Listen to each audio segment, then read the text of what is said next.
This is VOCM Open Line. Call 709-273-5211 or 1-888-590-8626. The views and opinions of this program are not necessarily those of this station. The biggest conversation in Newfoundland and Labrador starts now. Here's VOCM Open Line host Paddy Daly. Well, all right, and good morning to you. Thank you very much for tuning into the program. It's Thursday, February 29th. This is Open Line. I'm your host, Paddy Daly, and David Williams. He's produced the program. You'll be speaking with David when you pick up the phone to give us a shout, get in the queue, and on the air. So if you're in the St. John's metro region, the number to dial, 709-273-5211, or elsewhere, it's toll-free, long distance, 1-888-590-VOCM, which is 8626. So here we are in the leap year, or as it's also referred to as the intercalary year, or the bisextile year. So it's one of those strange days. So happy birthday to the leaplings out there, or the leapers. So this is kind of interesting. I mean, leap year has been in play for over 2,000 years, basically to help align our calendar with the solar calendar, and take into account that it takes the Earth slightly over 365 days to orbit the Sun, 365.2422 days to be exact. So remarkably, there's such a small percentage of the population that was born on February 29th. The Associated Press estimates that about 5 million people worldwide out of 8 billion were born on February 29th. That's 0.06% of the population of the planet. Some interesting people born on the 29th, and I don't even know why I know this, but I've always known that Dinah Shore was a leapling. Henry Richard, with his 11 Stanley Cup rings, is also a leapling. The Prime Minister of Spain, and his name is Pedro Sanchez, also a leapling. But anyway, there we go. And there will be a new champion for the Herder Memorial Cup this year. So over the weekend, much to Otto's delight, I would imagine, the Clareville Caribou knocked out the defending champions, the Southern Shore Breakers. Still awaiting the victors coming from the Central West Hockey League, sees Deer Lake and Grand Falls Windsor in their finals. And just a quick one. As you know, if you want to bring forward an update from the Newfoundland Labrador Winter Games out in Gander, please do exactly that. If you're up along in Calgary, want to give us an update from the Special Olympics, do it. But I saw this on social media, posted by Dave Shortle. Dave is the father of Connor Shortle. He's been playing in the Quebec Major Junior Hockey League for the Cape Breton Screaming Eagles. Here's some stats. Over the weekend, Connor played his 186th game with the Eagles, moving him to 10th all-time played by defensemen. For the Eagles, it's 35th all-time for all players. Shortle is currently 25th in points and 23rd in assists all-time for Eagles defensemen. Pretty good run for young Connor Shortle playing up in Cape Breton. I read a couple of very quick ones on this date in the sporting world. On this date in 1980, Gordie Howe became the first NHLer to score 800 goals as the Whalers beat the St. Louis Blues 3-0 at the Springfield Civic Center Arena. And in 1992, Boston's Ray Bourque became just the third defenseman in NHL history to score 1,000 career points. Moving on. All right, this is a cute story coming from the games, as we just talked about. So, you know, sportsmanship is important, obviously so. Competition is obviously also incredibly important. Nothing wrong with trying to incorporate the two. So there are 3 skiers competing in the 5-kilometer cross-country race in Gander at the Nordic Ski Club. So they're friends. Juliette Colburn and Georgia Wiseman from Team Western and Jocelyn Coates of Team Eastern. They were way out in front of everybody else in the pack, so they decided they were going to cross the finish arm in arm in arm in arm, because they thought that the sportsmanship would be important. So they crossed the line based on the ankle tags at 17 minutes, 43.3 seconds. They actually went to the video to deduce who would get which medal. Coates got the gold, Wiseman the silver, Colburn the bronze. But that's a nice example of not only being competitive, but being exhibiting that type of sportsmanship. So, modest drop in the price of fuels today. Not much to really get into with the numbers. And speaking of the roads and the price of gas and diesel, so yesterday NAPE held a protest at Confederation Building talking about the privatization, or the possibility to have the privatization or the P3 model for the 50 kilometers of divided highway to come. So I think there's that level of concern around the province about privatization, whether it be creeping into things like road work and maintenance, and of course inside of healthcare and other facets of life.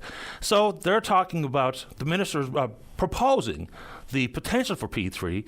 But if you look back, apparently even before John Abbott was minister, for months they had been talking about the possibility for that divided highway to be in some sort of P3. They're talking about design, build, finance, and maintain. So the concern for NAPE is obvious. there's probably not going to be any loss of jobs. There's probably going to be more jobs for ice management and snow removal. But the problem is, when the private sector is brought in to do exactly what I just mentioned, the likelihood of the additional employees working on the roads will not be members of NAPE. So, in addition to that, when they talk about things like the P3s have been successful, we're kind of getting out over our skis a little bit here. I think it would be important for John Abbott or anybody else to just bring forward the math. Just tell me what success looks like. So we must have an idea about how many additional pieces of equipment and workers would be needed, represented by NAPE, to do the work on the 50 kilometres of divided highway versus, and I guess when the bids come in, we'll have the opportunity to get some numbers broken down by the minister, exactly what those comparisons look like.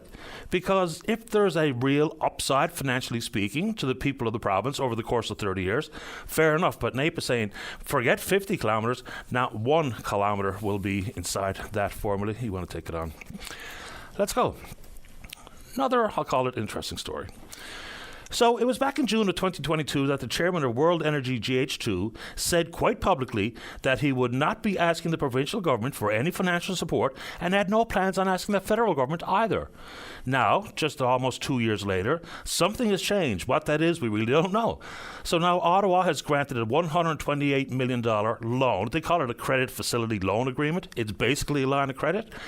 So Mr. Risley and World Energy GH2 were not going to go to the province or the feds to look for money, but now they have. And when we're talking about the potential cost to be somewhere in the neighborhood of $12 billion, the first $50 million they were able to secure with, I think, a Korean partner, and now this $128 million line of credit that they secured with the federal government, it'll be administered through Export Canada. Then they go on, of course, to reiterate the numbers of jobs and what kind of economic activity can be driven by these jobs. They talk about 2,200 direct construction jobs, 400 operations jobs, and another 4,200 indirect jobs.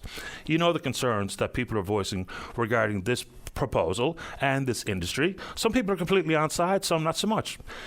Fair enough, but once again, the Environment Minister, Bernie Davis, has until April the 9th to bring forward the thumbs up or down, or maybe back to the drawing board, we don't know.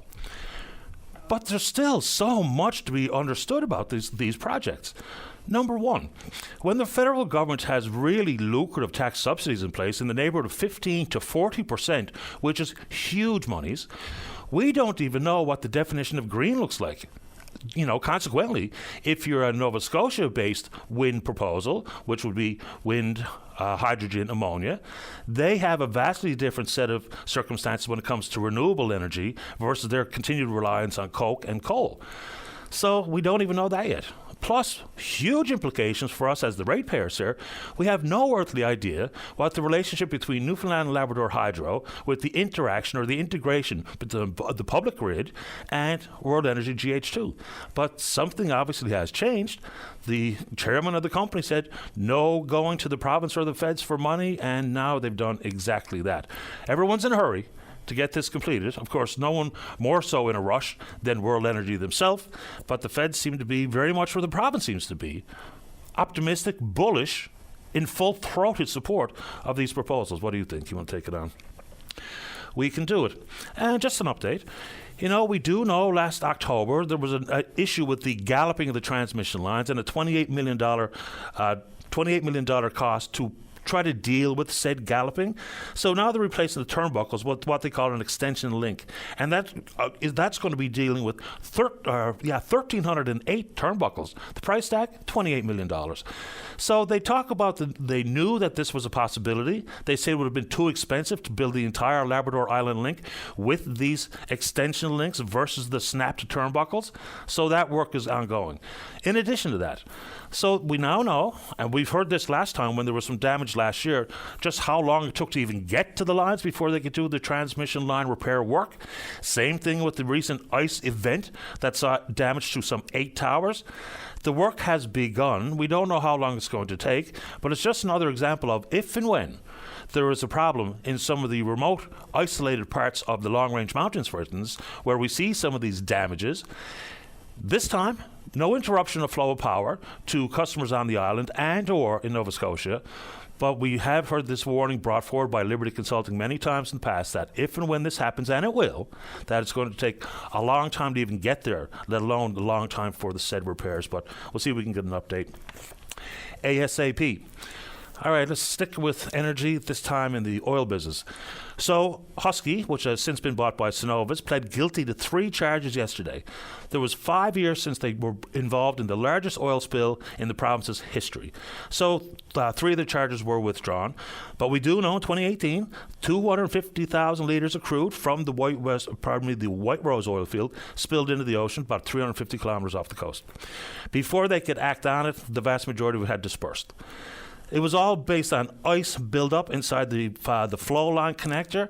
Even though they had seen that there was a pressure drop, they didn't act on it and shut off the taps for about 2 hours after they noticed the pressure drop. So now comes the fine stage. What that looks like, we don't know, but they have pled guilty to 3 charges on that front. Just another reminder as we see what Equinor might be doing or possibly acting on the Beta Nord fine, which is fully green-lit by the governments. They've gone back to the drawing board to try to figure out a way to deal with the financing.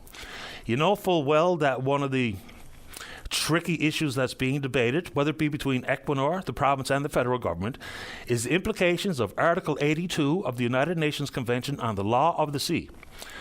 Basically, what it means that when you produce outside your 200-mile nautical limit, then you have implications regarding who's going to pay these additional royalties that are going to be redispersed to developing countries. We're talking hundreds of millions of dollars here. The province has said, hey, we didn't sign on to that. That was the federal government, so the feds should pay. And, of course, the feds have deemed that to be, quote-unquote, petty. You know full well Equinor has no interest in paying that money because, again, hundreds of millions of dollars. So I wonder where that lies in some of the tricky issues yet to be fully decided. Now, of course, Equinor with their own business model between them and their partners, that's their issue, and we won't get to see anything under the covers there. But just a reminder that you know full well that Article 82 is part of it. All right, maybe we should reach out to the folks in Lab West once again. We had our first conversation with the Mayor of Lab City, Belinda Adams, just last week, I guess it was, Dave, and it was really good. They just finished up a summit up in Lab West talking about the future.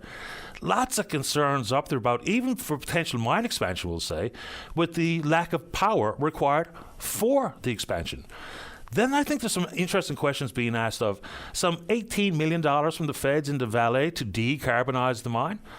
The company is hugely profitable. I mean, how and where and why do we need government monies to help a company do what's the right thing to do anyway for their own profitability and sustainability? So we can take that on. But Mayor Adams is 100% right when she say we need actions. We need action lists. We need to be able to tick the boxes when we've achieved what was discussed. Words are important, but actions are more important. So maybe we'll see if we can get Mayor Belinda Adams back on the show to talk about some of those potential action lists and what it might mean for unlocking some economic potential in Lab West. What do you think? All right, how are we doing on the phone, Dave? A couple before we get to you. So we're anticipating today in Ottawa that the federal government will table national pharmacare legislation. And you know full well, this was the linchpin between the NDP federally and the Liberals in their supply and confidence agreement. All the way back to the 60s, every committee that's looked at it has seen an upside for Canadians. You know, the amount of money that could be saved. The PBO says that the savings inside the economy be inside the neighborhood of $1 to $2.2 billion. But here's the trick. It does come with an enormous price tag. So whether you go all the way back to the Hall Commission report in the early 60s or Dr. Eric Hoskin's most recent report, that shows distinct savings, albeit with a massive big price tag. You know, we're talking about over $13 billion per year after 5 years once we get this up and running. But here's something regarding the price on drugs. Now, of course, things increase in price. The spending on drugs in Canada outside of hospitals, because when you're in the hospital, the government covers your drugs, it grew from $2.6 billion in 1985 to $33.7 billion in 2018. Canadians spend more per person per year on drugs than citizens in every other member of the OECD except for the States and Switzerland. So the legislation will be tabled today. What is it going to include? Don't know. It looks like it's going to be coverage of contraception and diabetes drugs, including insulin pumps, where we already have an insulin pump program here in this province. therein lies the rub when you talk about these massive big policies like the dental care program, which has still plenty of looming questions, even though patients are supposed to be able to receive it if eligible coming up in May. Same thing with this. How does it interact with provincial programs? How does it interact with people who already have private insurance? Yeah, there's all kinds. There's millions of Canadians out there today unable to afford their dental work and or their pharmaceuticals. But still, when these programs are as big as they are, and this would represent the largest expansion of healthcare in this country since the implementation of universal healthcare. So we'll see what the legislation looks like today, and it's the only reason that the federal Liberals are still in a position of power, albeit in a minority parliament. You want to take it on? We can do it, and you've heard this one on the news. Today is the day for Doug Snellgrove to find out his fate. So it's almost 10 years ago that he was charged with this crime as a rapist. He's convicted. So the issue is now whether or not the Supreme Court of Canada is going to hear his appeal. If they say no, then back to jail because he's out on bail at this moment in time. And if they say yes, adds another year to this almost decade-old saga. So we'll find out today. That ruling will come down sometime during this program this morning. We think around 11 a.m. So we'll see what happens there. And as you've probably heard as well, there's been a shake-up, albeit a minor one, in the provincial cabinet. Fred Hutton, thrown in the deep end. He's now the minister responsible for housing. I guess that means that housing has been splintered out of Paul Pike's portfolio as the Minister of Children, Seniors and Social Development.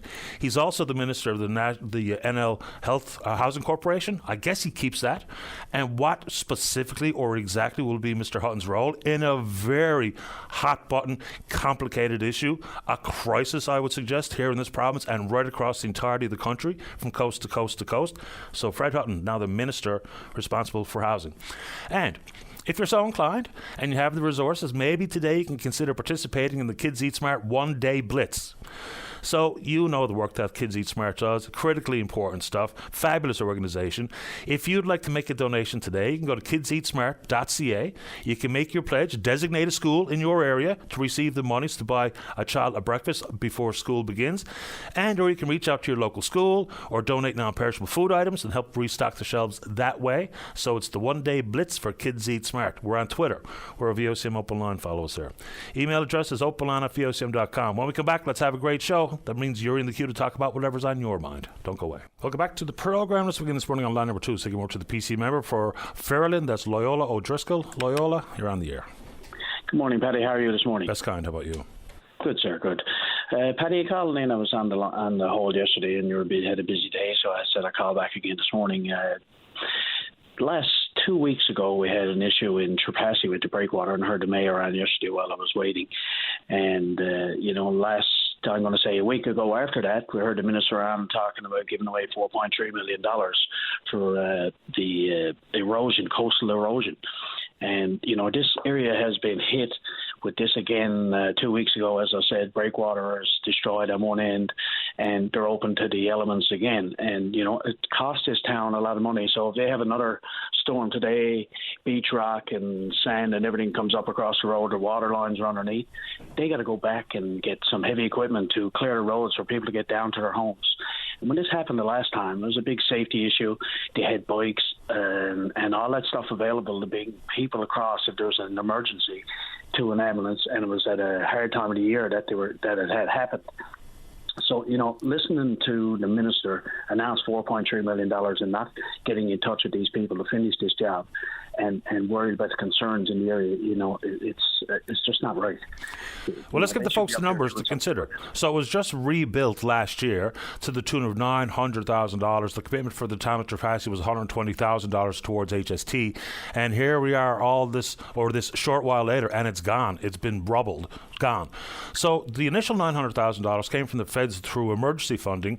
And so I suppose that would be the go-to spot, because if it is an emergency, which it is, and that breakwater should be a federal responsibility, in my personal opinion. But we'll see how quickly the feds act or deny the town any cost coverage or support on this, because it's got to get rebuilt. It's not a matter of if there's going to be another storm that jeopardizes those 25 homes down on the lower coast. It's just when.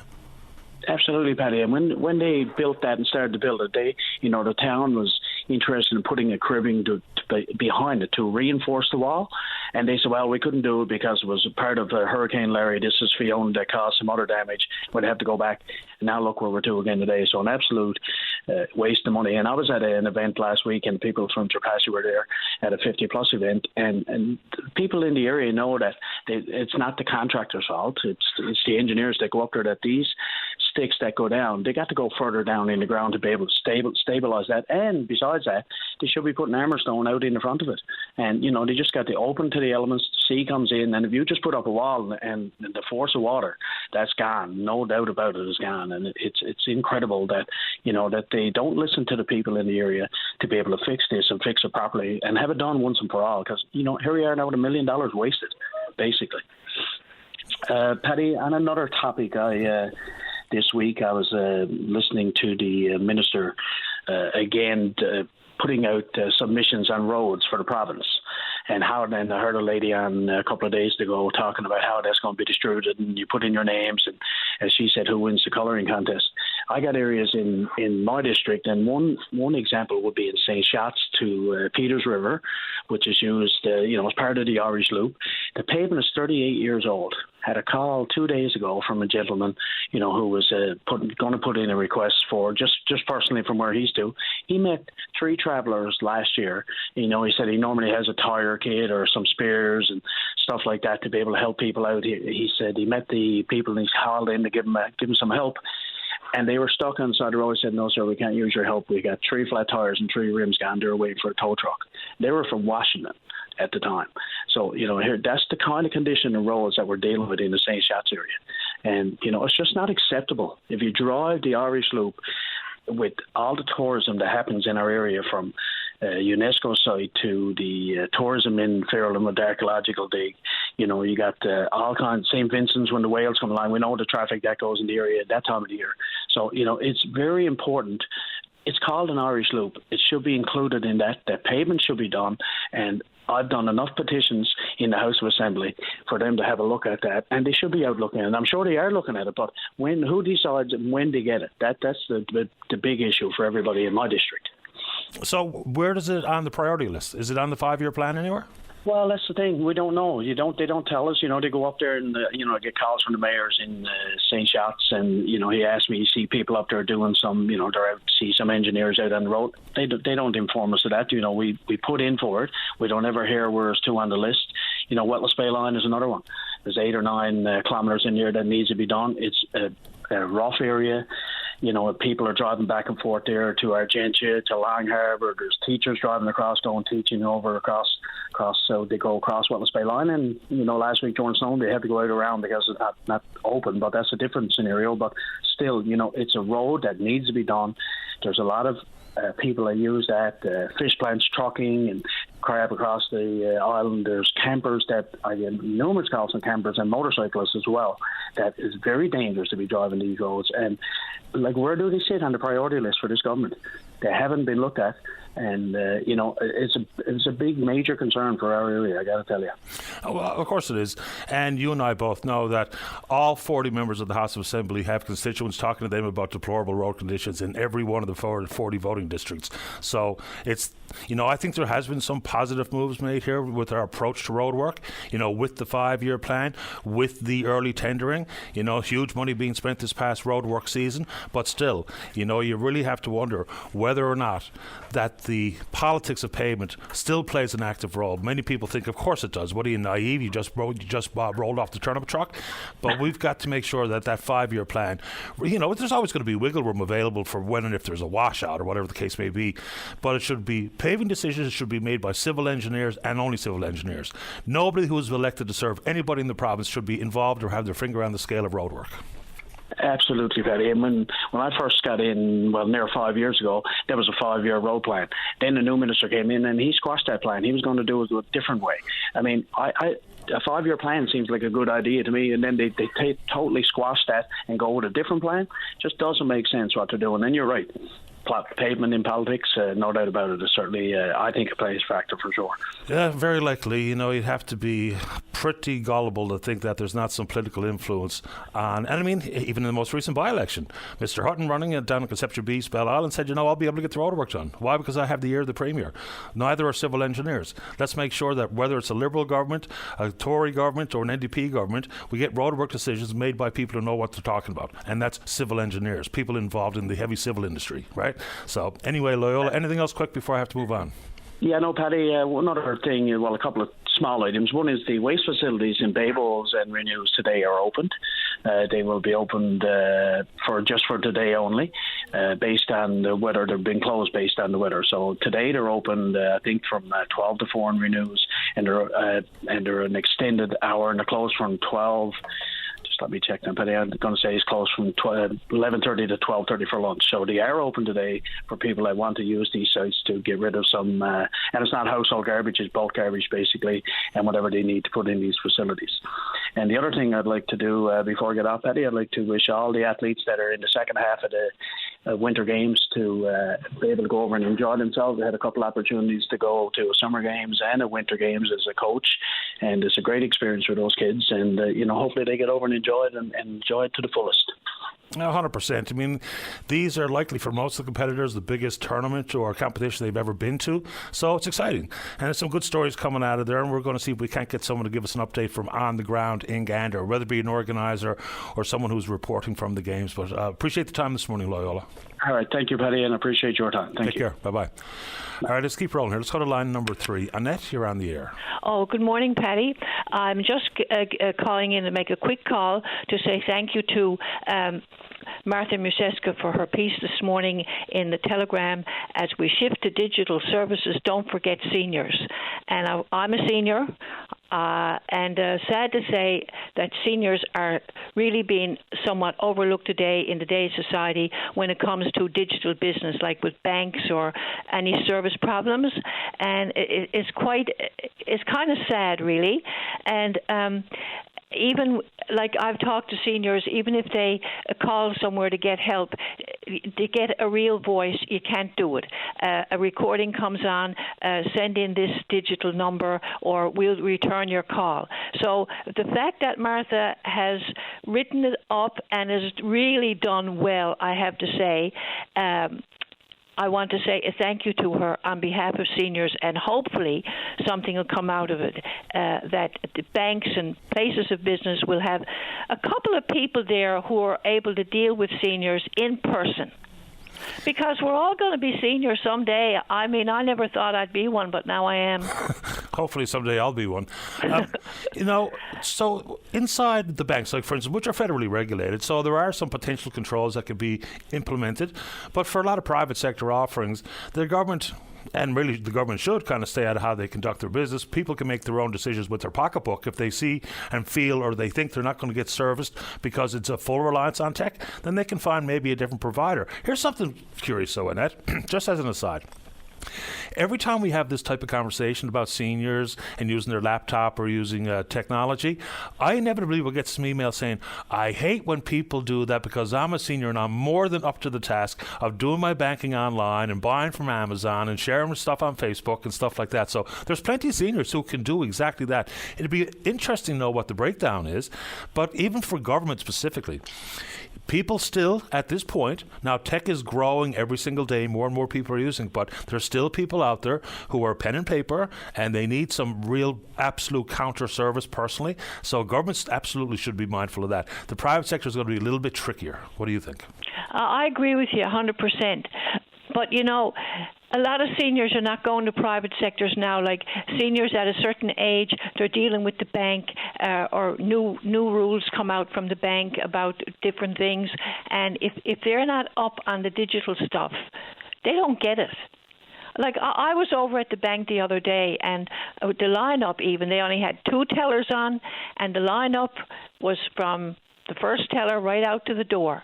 And these were all senior people. And they needed time, because when they went to each of the tellers, they needed time to talk there and get the information that they needed. Now, they may be in the minority, but they're still people. Oh, of course they are. And all of these people got jobs because seniors worked years ago to help build banks and do all that kind of stuff. Do you know what I mean? Of course I do.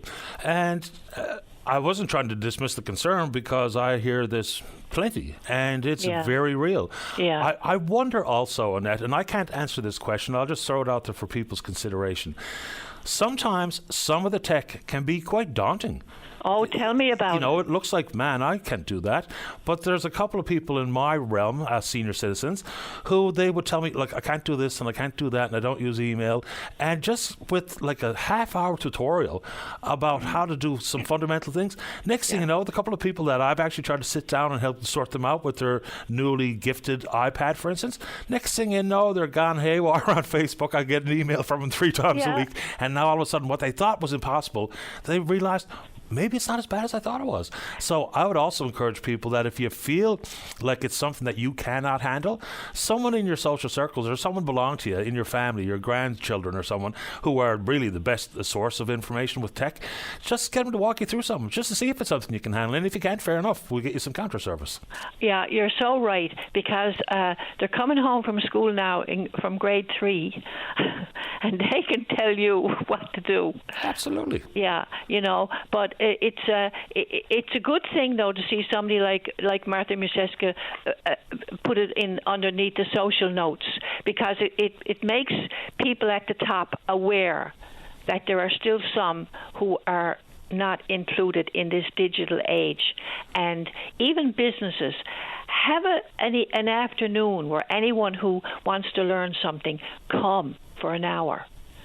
You know what I mean? Yep. It's like being in a school. Anybody who's finding math hard, we're going to have an hour after school. Come and tell us your problems. You know, that kind of stuff can even go on a bit. Not in the winter, but when the fine weather comes, to help out people. And then be surprised how many would be helped. I think you're right. I mean, we've seen things like that. For instance, when Motor Vehicle changed their tune and changed the way they did business, when they reinstated some counter time, there was a time set aside for seniors specifically. Yeah. So things like that do happen out there. You're right. And I'm glad. I hadn't seen the article yet, so I'll have a look for it later today when I get a moment. But I appreciate your time, Annette. Thank you very much. Have a great day. Same to you. Take care. Bye-bye. Bye-bye. There we go. That's a good topic. Someone's asked me, you know, I mentioned that the Kids Eat Smart One Day Blitz is ongoing today, and if you can, please get involved. And the question was, you know, about the sugar tax. We haven't talked about it in a while, and we can put it back on the front burner if you're so inclined. So, like in year one, the government brought in about $11 million in revenue, which was 22% more than they even predicted. So what that basically means is it's not working. People didn't change their habits with what they buy. So if that's the case, and remember when they were saying the sugar tax is coming, and there's lots of confusion on its rollout, things that were supposed to be exempt were getting taxed, all the rest of it, you know, there was not only the thought that people would change their purchase habits, but that would be newly created programs that would be funded by this. But of course, the provincial government has reminded us that the funding is going to be going towards the glucose monitoring pilot program, which has been expanded, physical activity tax credit, healthy living initiatives, just like the prenatal infant nutrition program, school breakfast and lunch programs, the recreational physical activity, athletic and sport developments, which is all a bit vague. I'm going to try to get a breakdown for what areas got what amount of money inside the sugar tax. But if they were anticipating 9 million and they ended up bringing in 11 million, it's quite clear that people simply didn't change. They just spent more. So whether or not you think it's an encouragement for a healthier lifestyle, which obviously is not the case at this juncture, or it's a tax grab, we can talk about it and we can incorporate it in the conversation today. Traffic update before we get to the break. Multi-vehicle accident westbound lane between Butterpot and Witless Bay line. Traffic is being delayed. Emergency services around scene. Extremely foggy conditions out there. So not only turn on your headlights to engage your rear lights, your tail lights, but slow down. So multi-vehicle accident on westbound lane between Butterpot and Witless Bay line. Hopefully everyone's okay. Let's take a break. When we come back, we're going to talk about the hate legislation, traveling nurses, and whatever you want to talk about. Don't go away. Welcome back to the program. Let's go to line number 5. Say good morning to the NDP member for Torngat Mountains. That's Leela Evans. Leela, you're on the air. Oh, thank you, Patty. I'm just calling in just to talk a little bit about government and what I'm seeing in government. And most people know me as the MHA for Torngat Mountains. And Patty, like truth and governance unfortunately, what I see is they're not the same here in the province. And at one point, I was talking in the House of Assembly, and I said, Joey Smallwood does not live in my district of Tuangatt Mountains anymore. People are not going to blindly vote for an MHA because they're affiliated with a certain party. And, yes, you look at the person who's running. They got to be a good person, Patty, but at the end of the day, they got to be able to stand up and fight to right the wrongs. And a big part of that is making sure the truth gets out. And I think I was listening to your conversation early when you were talking about pavement and politics earlier with Loyola, and the words naive came out, and also, said that, behind this P3 is for profit, right?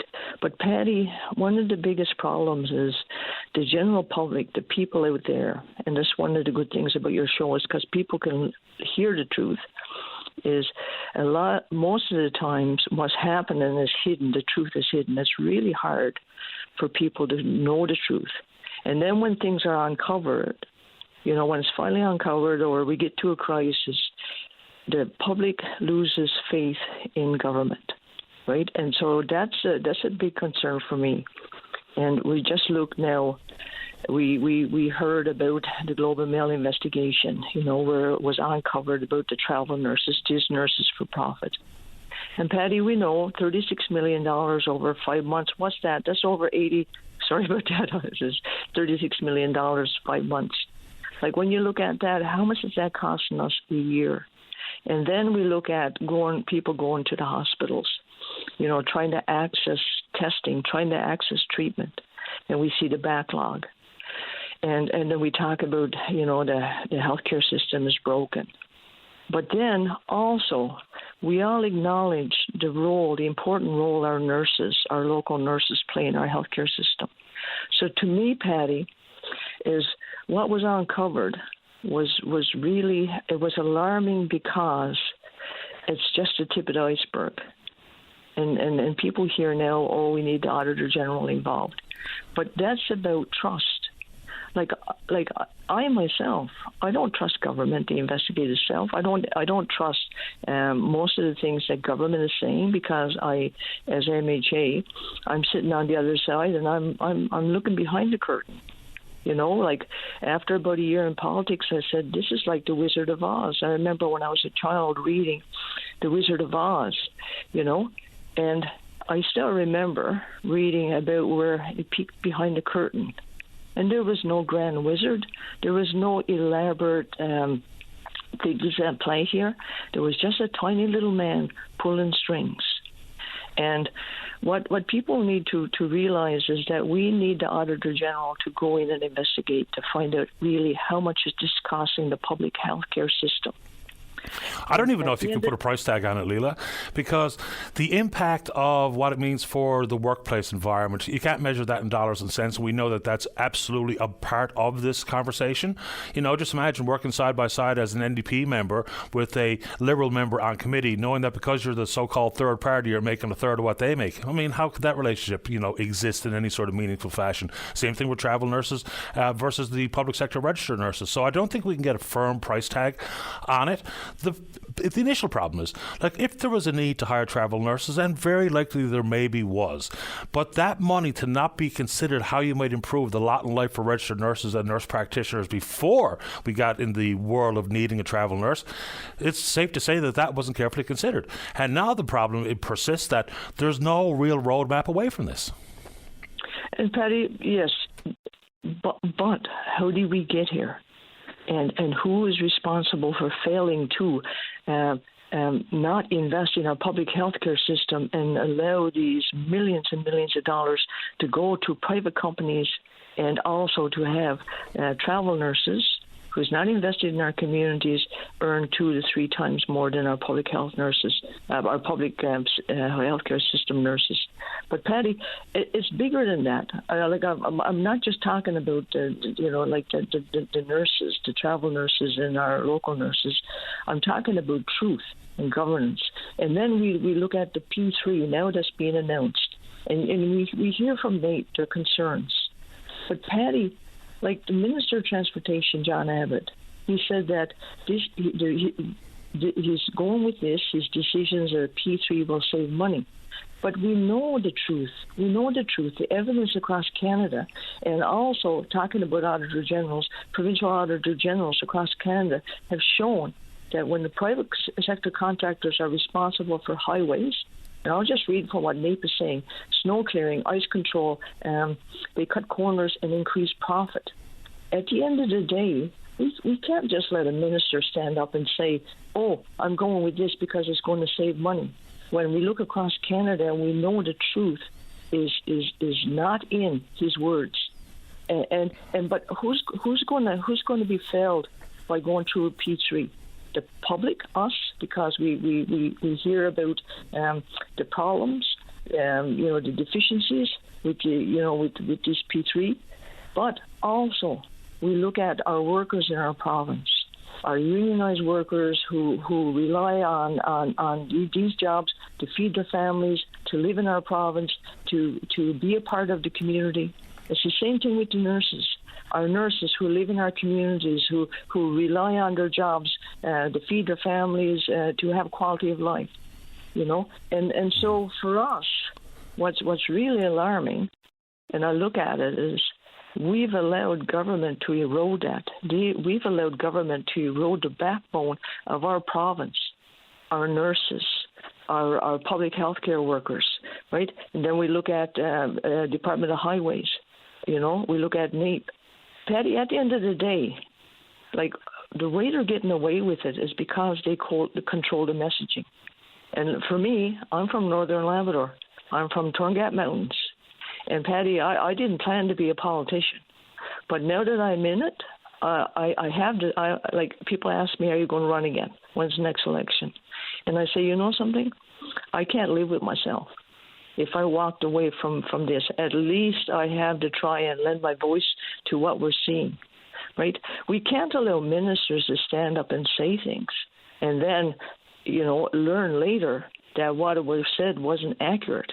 And just look at my leader, Jim Dinn. Jim Dinn actually stood up in the House of Assembly and used the word liar, whatever his word was. And he got kicked out of the House of Assembly, not because what he was saying wasn't true. It wasn't because Jim Dinn was telling lies. It's because he used a word that was unparliamentary. And Patty, at the end of the day, most of us over in opposition are thinking what Jim Dinn has said. At the end of the day, and let's look at this. I attended the rally 2 days ago with the nurses union, and they asked me to speak. And Patty, for me, it was really difficult actually to not be emotional speaking there when you're talking to the nurses, because we look around the province and we have a lot of people now who can't access the health care because the system is broken. But at the end of the day, like I said, the system broke the nurses. And now we see how badly they've been disrespected.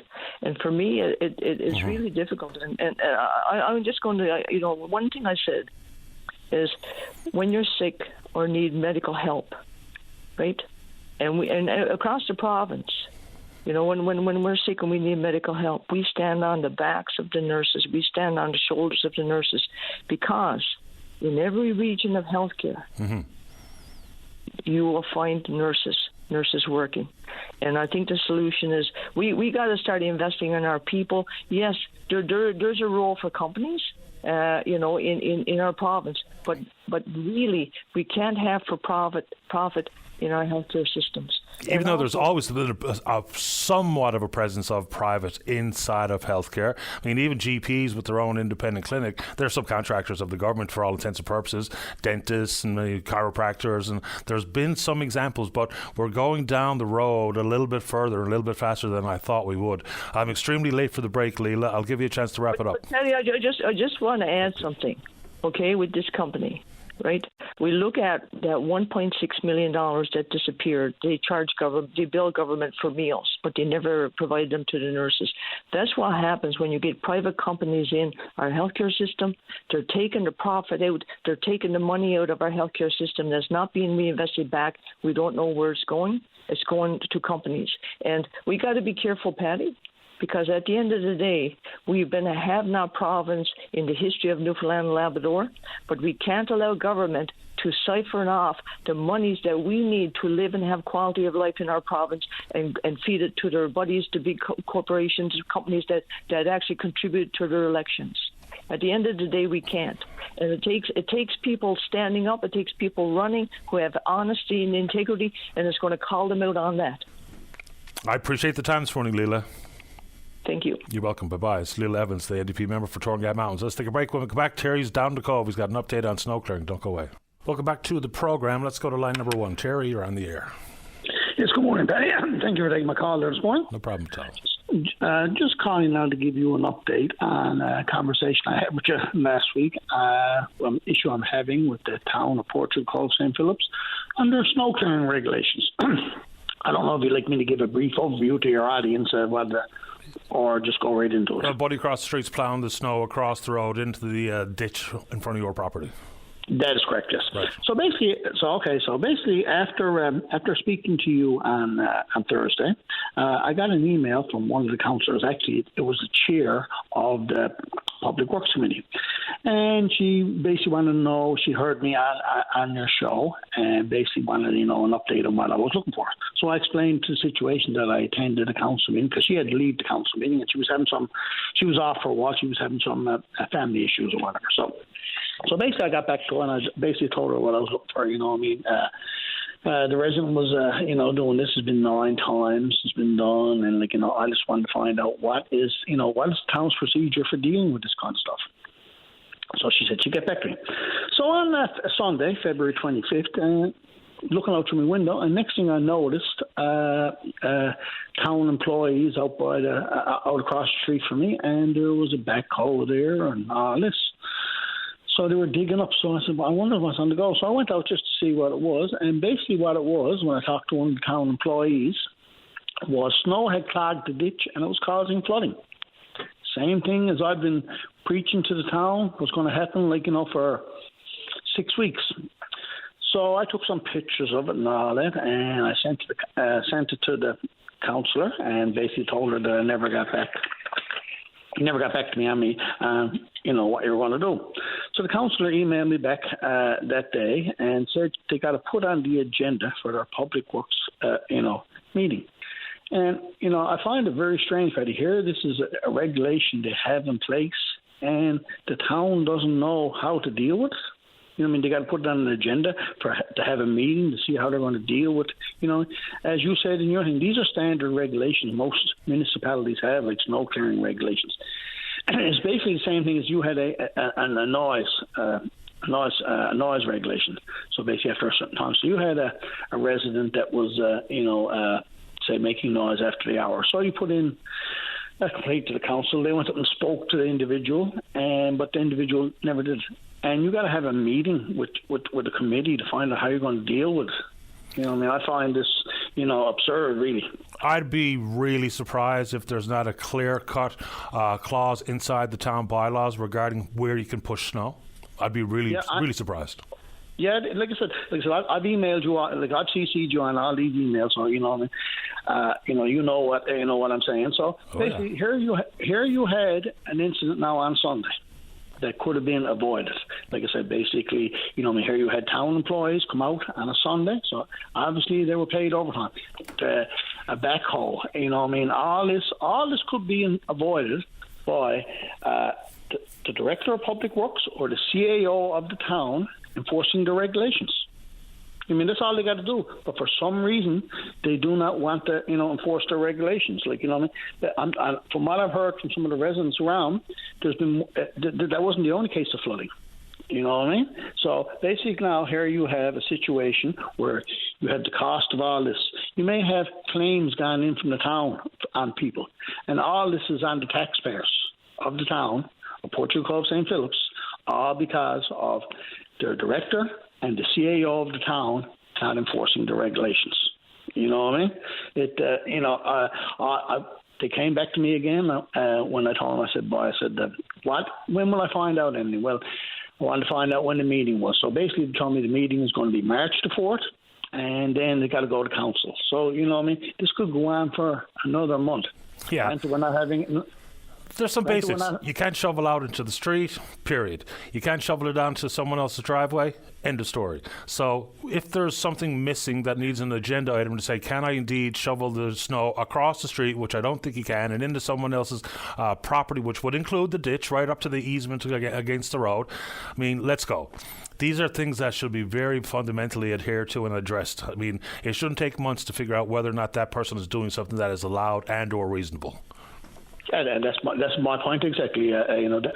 Paddy, you know, we've been preaching this for we're going on. It's come the 6th of March. This will be 2 months, and nothing dealt with. I would like for to put out the CAO or the director to call into your show and basically explain to the residents, like I said, and to myself why this is being done and all these costs associated with it. Where who's paying for it? Obviously, the taxpayers paying for it. 100%. Terry, I appreciate the update, as unfortunate as it is. And I got to sneak in one more before I get to the newscast. All right, then. Thank you very much for your time, Paddy. I appreciate it. All the best. Bye-bye. Take care. Bye-bye. Before we get to the news, let's go to line 6. Caller, you're on the air. Hello, Paddy. How are you this morning? I'm grand. Thank you. How about you? Good, thank you. I just got a question for you. Who is responsible for cleaning up the snow in front of the bus stops there around the city? A couple of weeks ago, I was out getting the bus, and I was downtown, and the sidewalks were clear, but there was a big bank of snow there by the sidewalk to try to get into the bus. So what I'm saying is, it was very unsafe. People were climbing over the snowbank to get into the bus. And I was just curious, is it Metro buses area to clean up the snow there in front of the bus stops, or is it the town's area? Because people forget about, cleaning up the snow in front of the bus stops. It's only March. We've had mild weather. The snow was fine now, but we could have another storm or two. In the next month. So, people were helping others walk over the snowbank to get into the bus, and it was slippery and everything else. And I just find it's a really big, safety concern. So I was just curious, who's responsible to clean up the snow there? Is it the town's responsibility, or is it Metrobus's responsibility? Because it's really dangerous. People are standing outside on the street to wait for the bus because they had no other choice. Understood. Simple answer, it's Metrobus's responsibility. Here's where it gets tangly. Is if Metrobus goes ahead and clears in front of their service bus stops, and then someone else comes along that's maybe a private plow operator, and there's a close-by driveway or something that they push, and or the city plow itself goes by, that's where we don't have necessarily a nicely choreographed approach to clearing snow. But the short answer is, in and around the serviced bus stops, it's Metrobus's responsibility. Okay, interesting, because there was even some elderly people. I was sitting outside the bus stop there in front of the convention center. There was even some elderly people with a cane trying to get onto the bus, and people actually had to help them to get onto the bus. It was it was ridiculous. It's a big safety concern. Because the ice gets packed up, it gets slippery and everything else, and it's just a big safety concern. So, we could have 2 or 3, like I said, we could have 2 or 3 storms now by the end of March. So, for people to try to get into the bus, they should be doing something about it. Absolutely, and that's where it comes down to, for all hands to be singing from the same hymn book. Have the rotation done the way it's intended to do. The city plow goes by, then Metrobus clears its shelters, and then the sidewalk plow goes up. So as opposed to possibly the other way around, because then you get sidewalks that are cleared and filled back in by the city equipment, and then Metrobus maybe has their cleared shelter also filled back in. So I don't know what the level of coordination is between all three, but you would hope that in an effort to spend money wisely, not to have to redo plowing, and for things to be safe and the people to be able to navigate the sidewalks, the bus shelters and the roads, that's where it comes down to the choreography. We need Paul Abdul running snow clearing here in the city.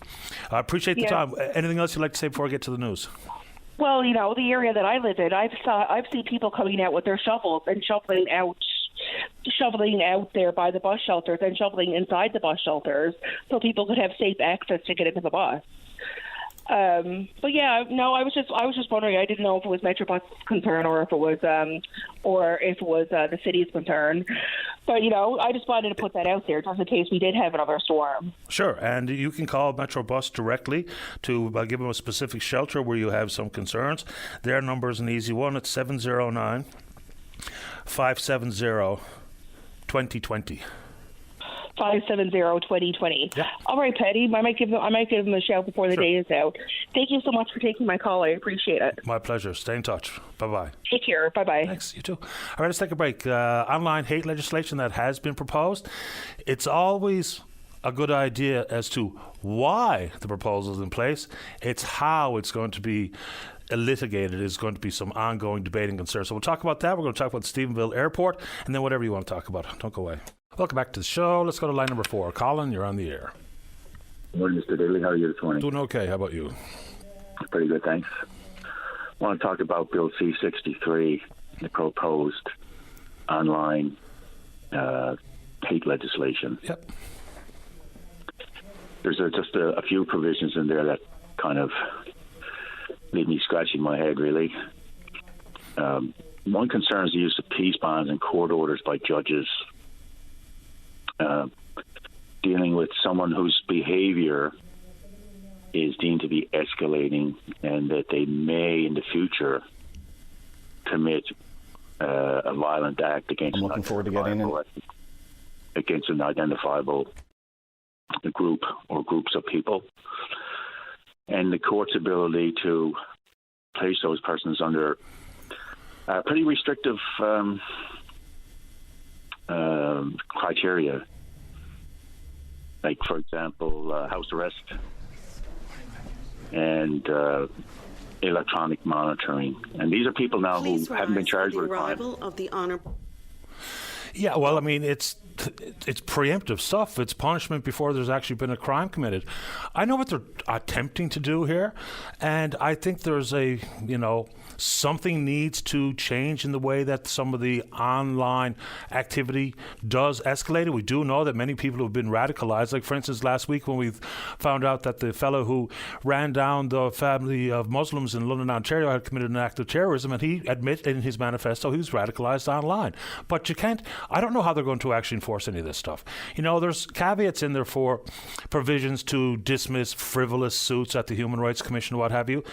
And there's already some controls with peace bonds regarding internet activity, and then there's been moves, say, for instance, punishment for revenge porn, but that's an after-the-fact type of thing. So I'm not really sure how this is going to play out.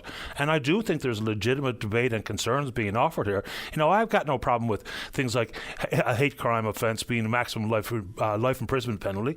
That's okay by me. But things like prior to, who's got the crystal ball? Who's the arbiter of truth? Who gets to have a careful definition, even based on Supreme Court rulings, about what constitutes detestation versus disdain? There's a lot of gray and hair splits in here that I think is going to be almost unmanageable. It feels kind of ham-fisted to me. Yeah, I agree. And, there's a lot of online speech and through other broadcast media, not only the internet, that's, by any objective standard is awful. But it doesn't mean that it's unlawful, and we do have free speech. You do, but there's things you can't say. We don't even have free speech. Sure. I guess if we're going to be pedantic about it, it's freedom of expression in this country. There's already provisions for things like, let's show up at the LGBTQ Pride Parade today and start killing gays. All right, you can't say that. That's not freedom of expression. That's inciting violence. But that's a threat. That's a threat. So those things can already be controlled.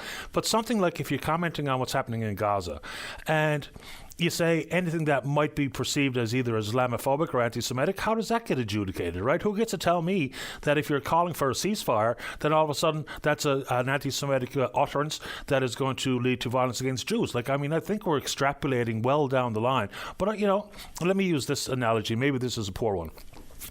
Child pornography. It's hard to define it, but you know it when you see it. So the same thing, I think, can be possibly associated with hate speech. You know what crawls and steps over the line versus what nudges up against it. Absolutely. And this is a situation whereby you're going to be potentially put under a court order because of your escalating behavior. This is what's being put in the legislation, that your behavior is escalating. So you haven't committed a crime, and in law you haven't even done anything which would amount in law to an attempt to commit a crime, which would bring in the police and they would lay a charge. And then you would get all kinds of constitutional rights and bail hearings and the right to be presumed innocent and the right to have a trial. But this is before that even happens. So some court is going to potentially put a citizen under house arrest, which means you're going to be confined to your house and be given certain limitations on when you can leave to go for a medical or dental appointment, to go shopping and things like that. You could have your internet access severely restricted or eliminated. And you may need internet access for making doctor's appointments, for virtual medical care and things like that. So this is pretty serious stuff. And if you breach those conditions, that would trigger criminal sanctions against you. And also with electronic monitoring, you could be required to wear an ankle bracelet. And this is someone who's not charged with a crime. Yeah. I wonder what it's going to mean for what is currently the threshold to get a peace bond in place versus if this legislation passes through the House of Commons. When it, if the NDP are on side, then that's what's going to happen. It is going to pass through. It remains to be seen whether or not the Senate sends it back. But there's a lot of big questions to be asked and answered here. Like one person referred to it as, this is receives a one-hand clap. Because the intention is good. Why something needs to change is fair discussion, but how it's going to be actually enforced and who gets to be the person that offers their subjective opinion as to whether or not someone needs to be placed under peace bond, needs to be restricted in movement and internet activity, needs to be dealt with prior to actually committing a crime. I don't really know how this is going to work. It's all pretty lofty stuff, and I think it's just trying a bit too much, a bit too quick with a lot of unknowns and zero crystal balls available. Yeah, I always get worried when there's legislation passed not to deal with, crimes that are believed to have taken place or attempted crimes, but a predictive modeling paradigm whereby you haven't done anything illegal or attempted to do anything illegal in law, but you could at some point down the road. So right now we don't like the cut of your jib, and it may be, you may be a very awful person. You may be a bigot. You may strongly dislike or hate identifiable groups. But to turn around and have a court impose a court order to a peace bond to keep you in your house, to keep you confined to your house, and have the state monitor you through electronic means, with an ankle bracelet or something like that, that's rather onerous, I think. Yeah, it is. But I mean, just, let's have some real life lived examples here. So who or how many people were involved in sending a disgruntled sausage maker to the grounds of Rideau Hall with weapons in an intention to confront the Prime Minister? Because the people that radicalized that guy to that extent, what can be done? I don't have the answer to that question. I'm just wondering what can be done. Because obviously, whether it be that London, Ontario terrorist and or some mass shootings and murders that we've seen in other parts of the country and the manifestos that they've written and references to folks who have influenced them to think and act that way, what happens then? Because that becomes that trick between, am I allowed to say it or not? And, there's clear examples. And just to reiterate, when nudging up against the line, you can see it. We all understand it. Some is hyperbolic and it's emotional outbursts, and some of it might be idiocy. But there's examples quite clearly where there's been an incitement of violence, and who gets to tell me whether or not that constitutes a crime, whether or not I can say that the people who are retweeting, say, for instance, those particular utterances have now presented themselves as a potentially dangerous person. I don't know how they're going to figure it out. I do want to ask you once, any more comments on that before I have a very quick question for you? No, go ahead. Okay, so and we can continue that debate. What do you make of the fact that the RCMP, they sent along the blood analysis sample after that collision, the tragic collision where 2 young women were killed just outside of Arnold's Cove? They said the driver of the SUV was acting suspicious regarding impairment. They sent away the blood. It came back, we're told, negative, and yet they refused to release the results because if it was positive, we'd be told and there'd be someone in cuffs. But they won't release the results of that blood analysis. What do you think? I was going to talk to you about this at another time, but very quickly, my response to that is the same response that I had to the press conference last December with Dean Penny when he was arrested and charged with murdering his estranged wife. They're doing an investigation, and whether a charge is laid or not, say nothing. But the charge of drunk driving causing death is based on blood analysis. If the blood work came back negative, the person was not impaired, why not release that particular pertinent piece of information? Because he's not going to be charged with impaired driving causing death if he wasn't impaired. Well, that's their opinion. But when at the scene, when the police arrived on the scene, it was in their statement that he exhibited signs of impairment. Yeah, but the fact of the matter is he had 2 broken legs. So right, but that impairment, as judged by them subjectively, that could be the result of an injury sustained in an accident. He could have had a concussion, some kind of head injury or something like that. Prior to the accident? No, they arrived on the scene after the accident, correct? Right, but I mean, you're talking about subjectivity, but now that's been usurped by scientific results. So if the blood work came back negative for alcohol, then I don't know why they won't release that, because that now hangs over that person's head. And if he was not impaired, and that charge can never be brought forward because of scientific evaluation done in their own blood lab, then I don't know why they don't release that, because if it was the opposite, that would have been released immediately. There would be a charge laid, and that man would be in handcuffs.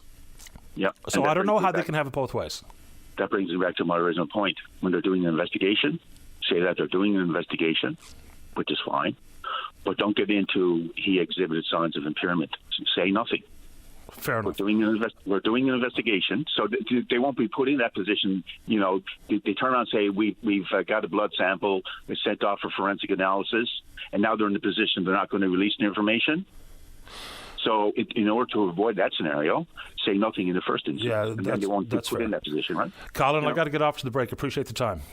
Cheers. Take care. Bye-bye. Bye. All right, let's do exactly that. Violet wants to talk about medical travel out of province. Graham's here to talk about the Stephenville Airport. Debbie wants to talk about cannabis treatments. Don't go away. Welcome back to the program. Let's go to line number 2. Graham, you're on the air. Good morning, Patty. Good morning to you. I'm here to talk about mainly the great airport theft, I call it, and but mainly my comments are going to be about Tom Rose, the mayor of Stephenville. Quick comment on snow clearing. I lived in St. John's for 7 years in the 70s, and it seems as though nothing has changed. It's the same problems, and it goes on and on, I guess. One of your previous callers was the member from Torngat, and she talked about issues that she categorized as trust, and how did we get here? And that's what I'm going to talk about this morning with regard to this airport scandal. Sure. And just a quick reference to city snow clearing here. This isn't by no means an effort to defend the state of snow clearing. But, we always have the comparison between Mount Pearl and St. John's. Mount Pearl snow clearing is so good. But, of course, a much flatter community with wider streets, given a city that's centuries old and narrow streets. And there's a lot of tricky sections of St. John's to actually snow clear. And that's not a defense. That's just a fact. Well, I agree totally with you. St. John's has a unique situation with streets and hills and all that. They also have a unique situation with weather. There's nowhere else I've ever lived where you get 3 seasons in the same day. Well, out on the West Coast, you actually get winter. We get some sort of combination of spring and winter rolling together, which leads to nothing but ice and slush, as opposed to nice, fluffy, falling straight down snow. Tell me about it. I actually lived in Ottawa for the past 27, it's before we moved back here, but for 27 years, and it's a flat area. It's a much colder climate in terms of temperature, but you don't get the wind, and they get lots of snow. So it's very different. But St. John's is quite unique. They do have a lot of problems. Anyway, To get back to my subject, Patty, it's absolutely appalling, actually, what's gone on here.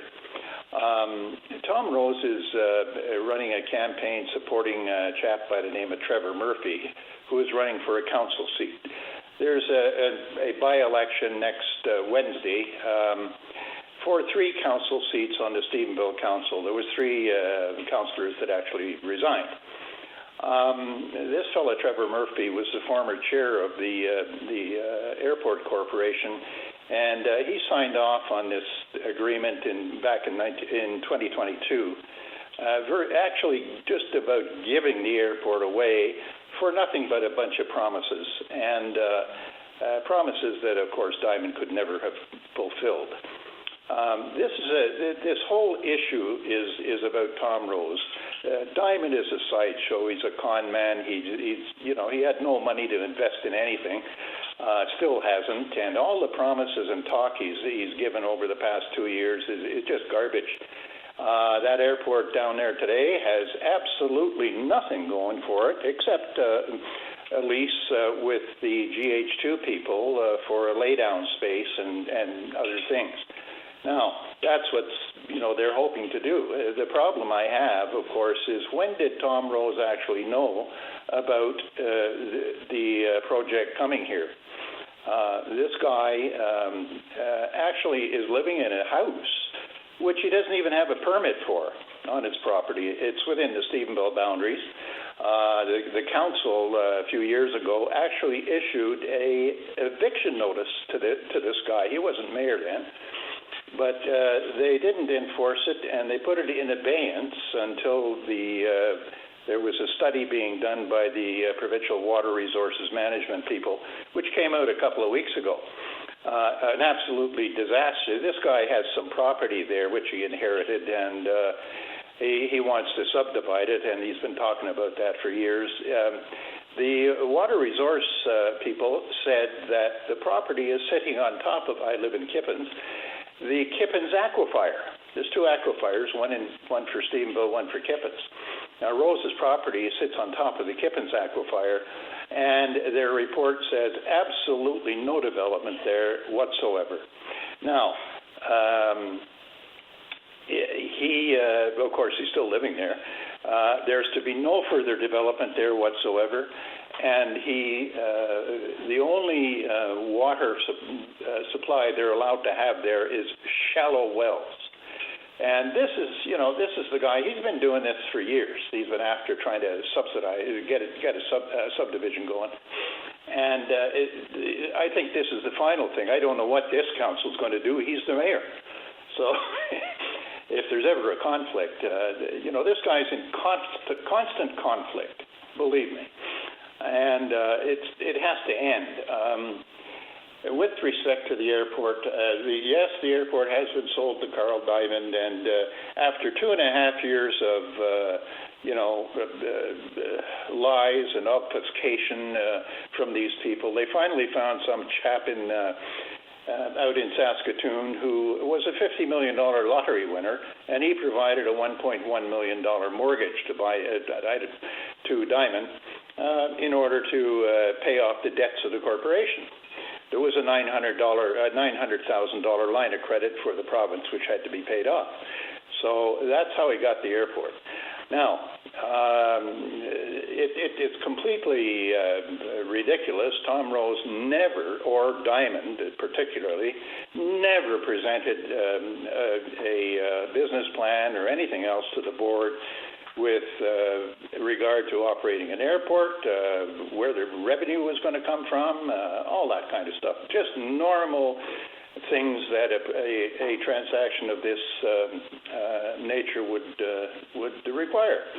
It's just absolutely outrageous. And what's happened, of course, is that the people who are running the airport have just completely run over the board in terms of Rose is a bully. He did the same thing on the council. I've heard that provincial OH&S people were in the council office last week interviewing employees. And, it's just outrageous what this guy is doing. Unfortunately, Municipal Affairs seems to have been silent on this up to this point. I don't know if they're going to do anything or not. This whole scheme was fraudulent from day one. And you have to go back to September 9th, 2021, to understand. Basically, this guy came on the scene, was introduced with a bang by Tom Rose, who was running for re-election as mayor, and that's the only thing he had on his platform was this savior of the airport, so-called guy Diamond.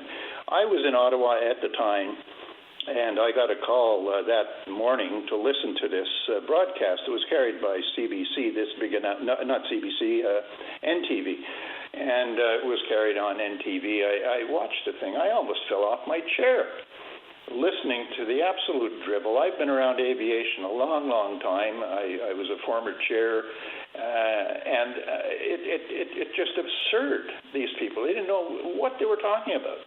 And, for people to sit there and accept this guy as a savior, it's beyond my comprehension. But this goes on. This is not, I guess, this is unique to this area because certainly there's nobody else that has this old military airport.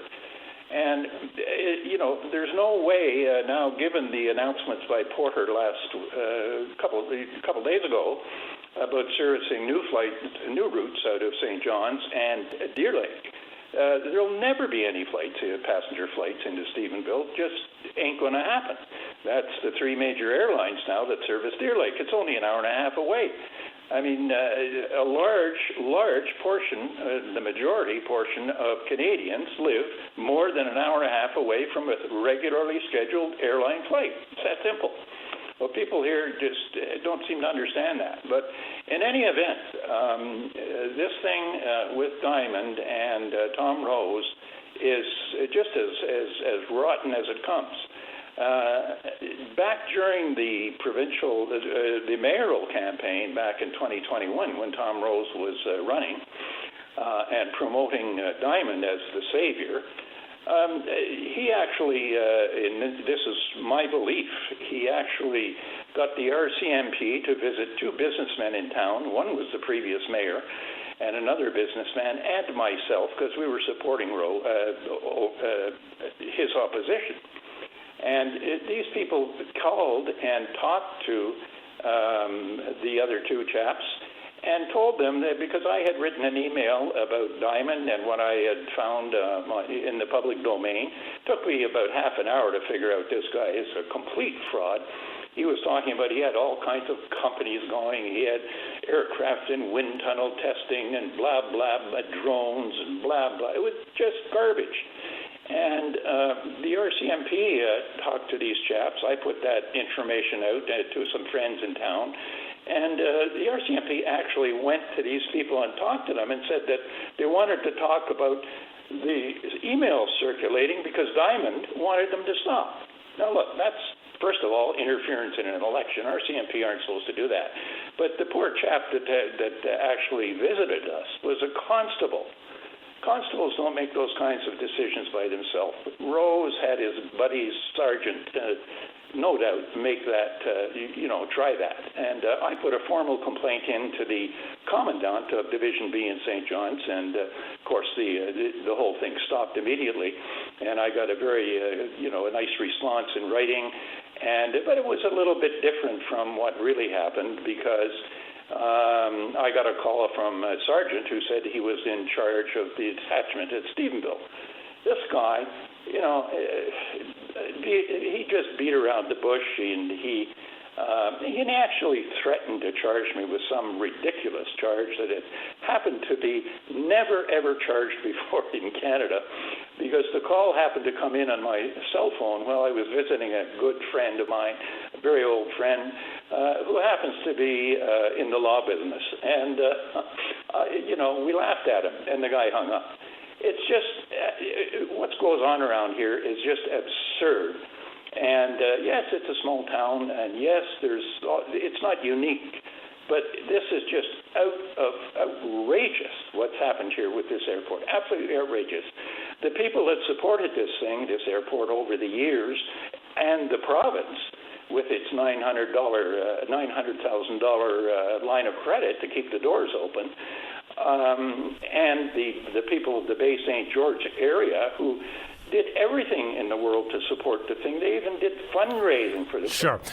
You know, had there been some just cockeyed optimism because there was really very little in the way of future for the airport, the town was looking like they were going to cut off continually to supply with municipal funds. So maybe, just maybe, they felt like, oh my God, here comes the savior. But even if you feel that way, with no real rationale behind it to fuel that anticipation for all the work that Mr. Diamond promised, even if there was a caveat in the contract, unless you can come up with the capital and timelines for advancing, whether it be beyond the runway work, because that was federal money, it wasn't Carl Diamond's money, even if there were caveats, well, here's what happens. If you don't have some action in place by X, then we are going to cancel the sale and go back to the drawing board. Even if, because all kinds of businesses are done like that. You know, I've been in business relationships where if I can't achieve certain tickable benchmarks or milestones at a certain point that's agreed upon inside a negotiation, that's it for the contract. So even just adding some protections like that would have been helpful. Absolutely, Patty. And the whole issue was that's exactly what happened. And this is a very depressed area of the province, and they've had no real economic activity for years and years. And the people were very susceptible to this phony. And so that's what happened. And they accepted him with open arms. And the other thing, there was obviously no due diligence done. Because if they had done due diligence, they would have found out quickly about Mr. Diamond's background, a former bankrupt, absolutely broke, coming out of bankruptcy, and he presented himself as a rich millionaire, investor. Now, the CBC published articles, a series of articles, 3 or 4, confirming all this. They're the people that broke the story about the sale for $6.90 and all that, $6.90, and the fact that Mr. Diamond had borrowed $30,000 from Easy Financial at an interest rate of 29%. That year, and it went on, and that's all been corroborated by CBC Investigate. Right. So, I do have to get to the break. I'll give you the final word here, Graham. I do have to go. Thank you for the time, and I just hope people listening to this will begin to understand what has happened there. And this is not about Carl Diamond. This is all about Tom Rose, the mayor. Appreciate the time. Thanks, Graham. Thank you. Take care. Bye-bye. All right, let's get that break in. Don't go away.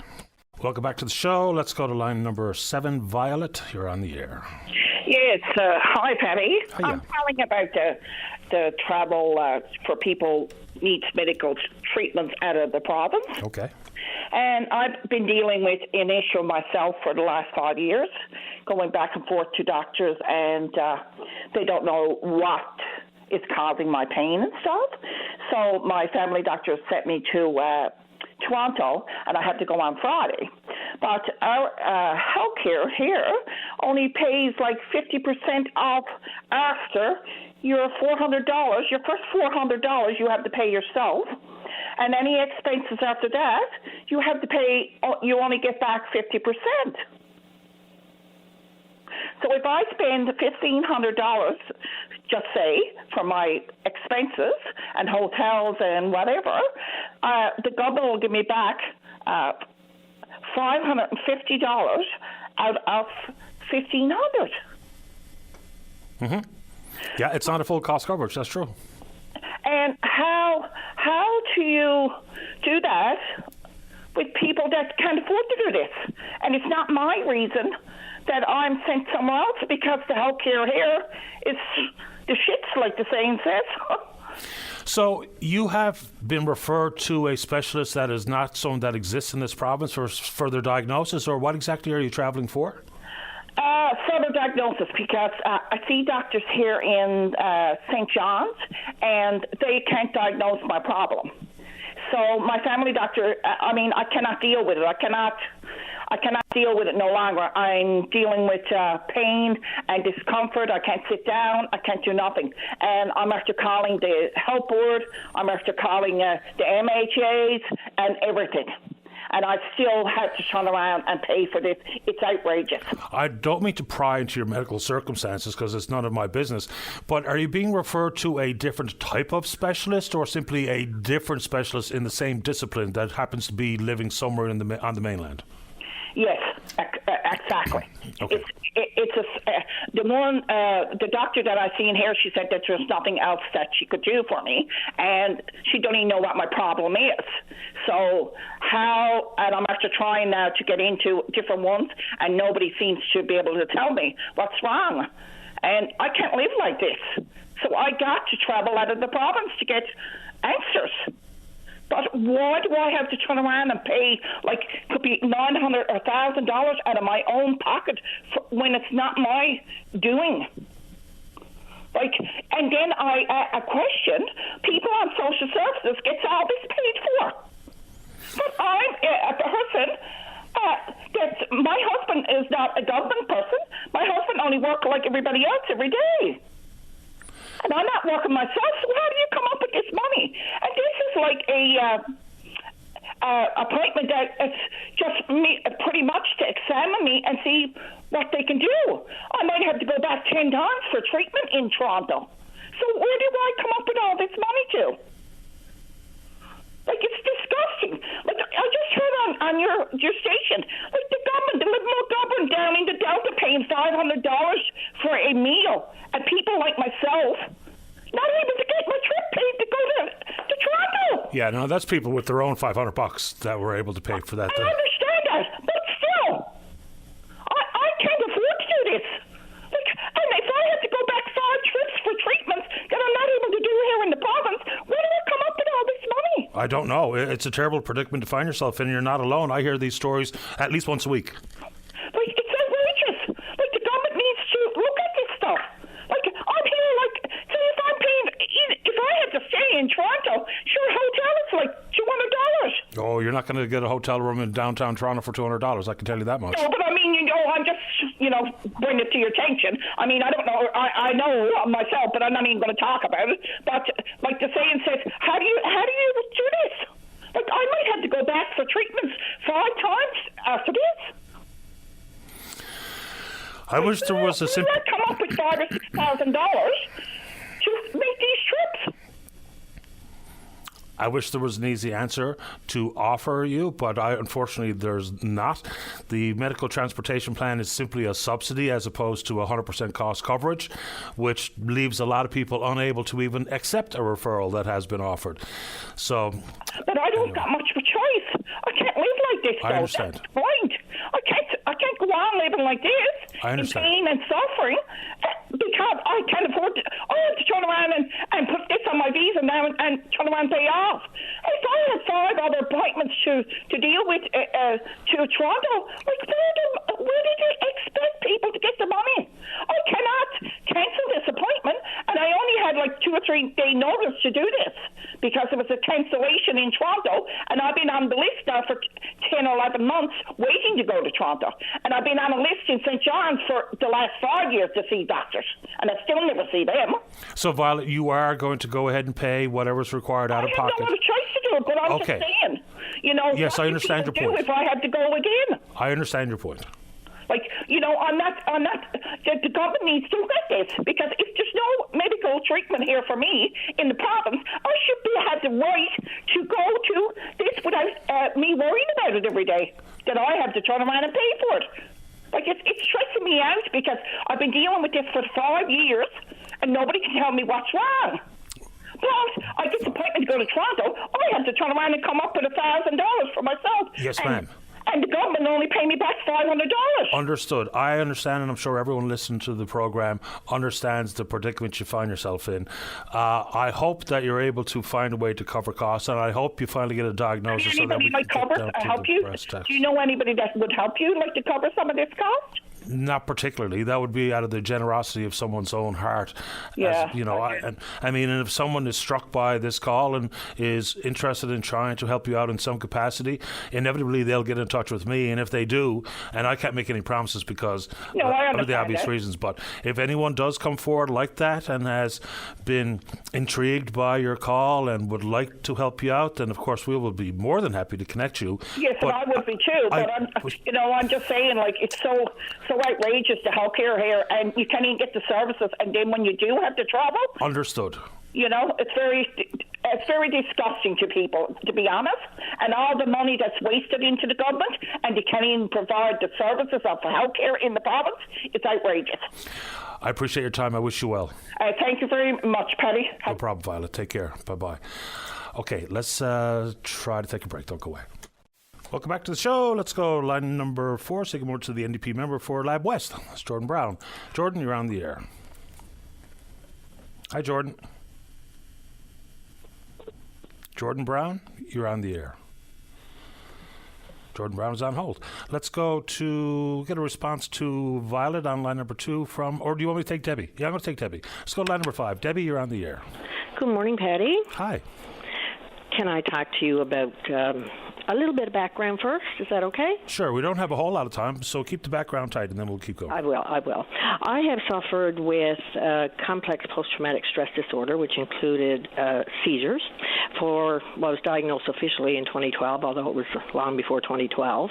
I have been using pharmaceuticals, seeing a psychiatrist, had a wonderful group of people who have treated me over the years. They've done the best they could with what they had.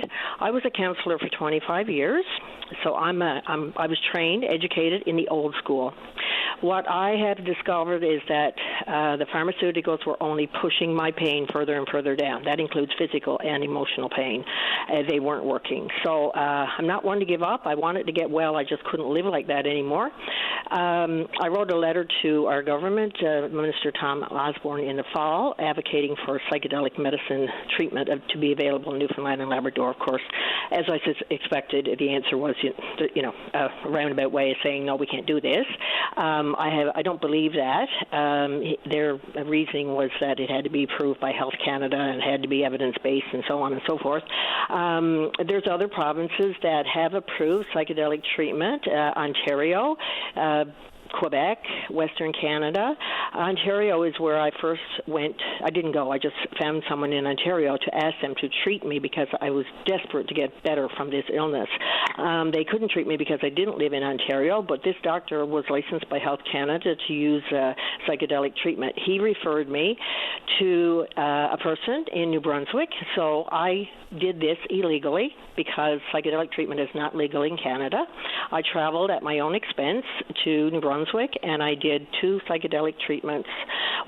Those treatments was the beginning of my healing. And since then, I would have had to keep going back and forth to New Brunswick. Who can do that every few months? I have child abuse.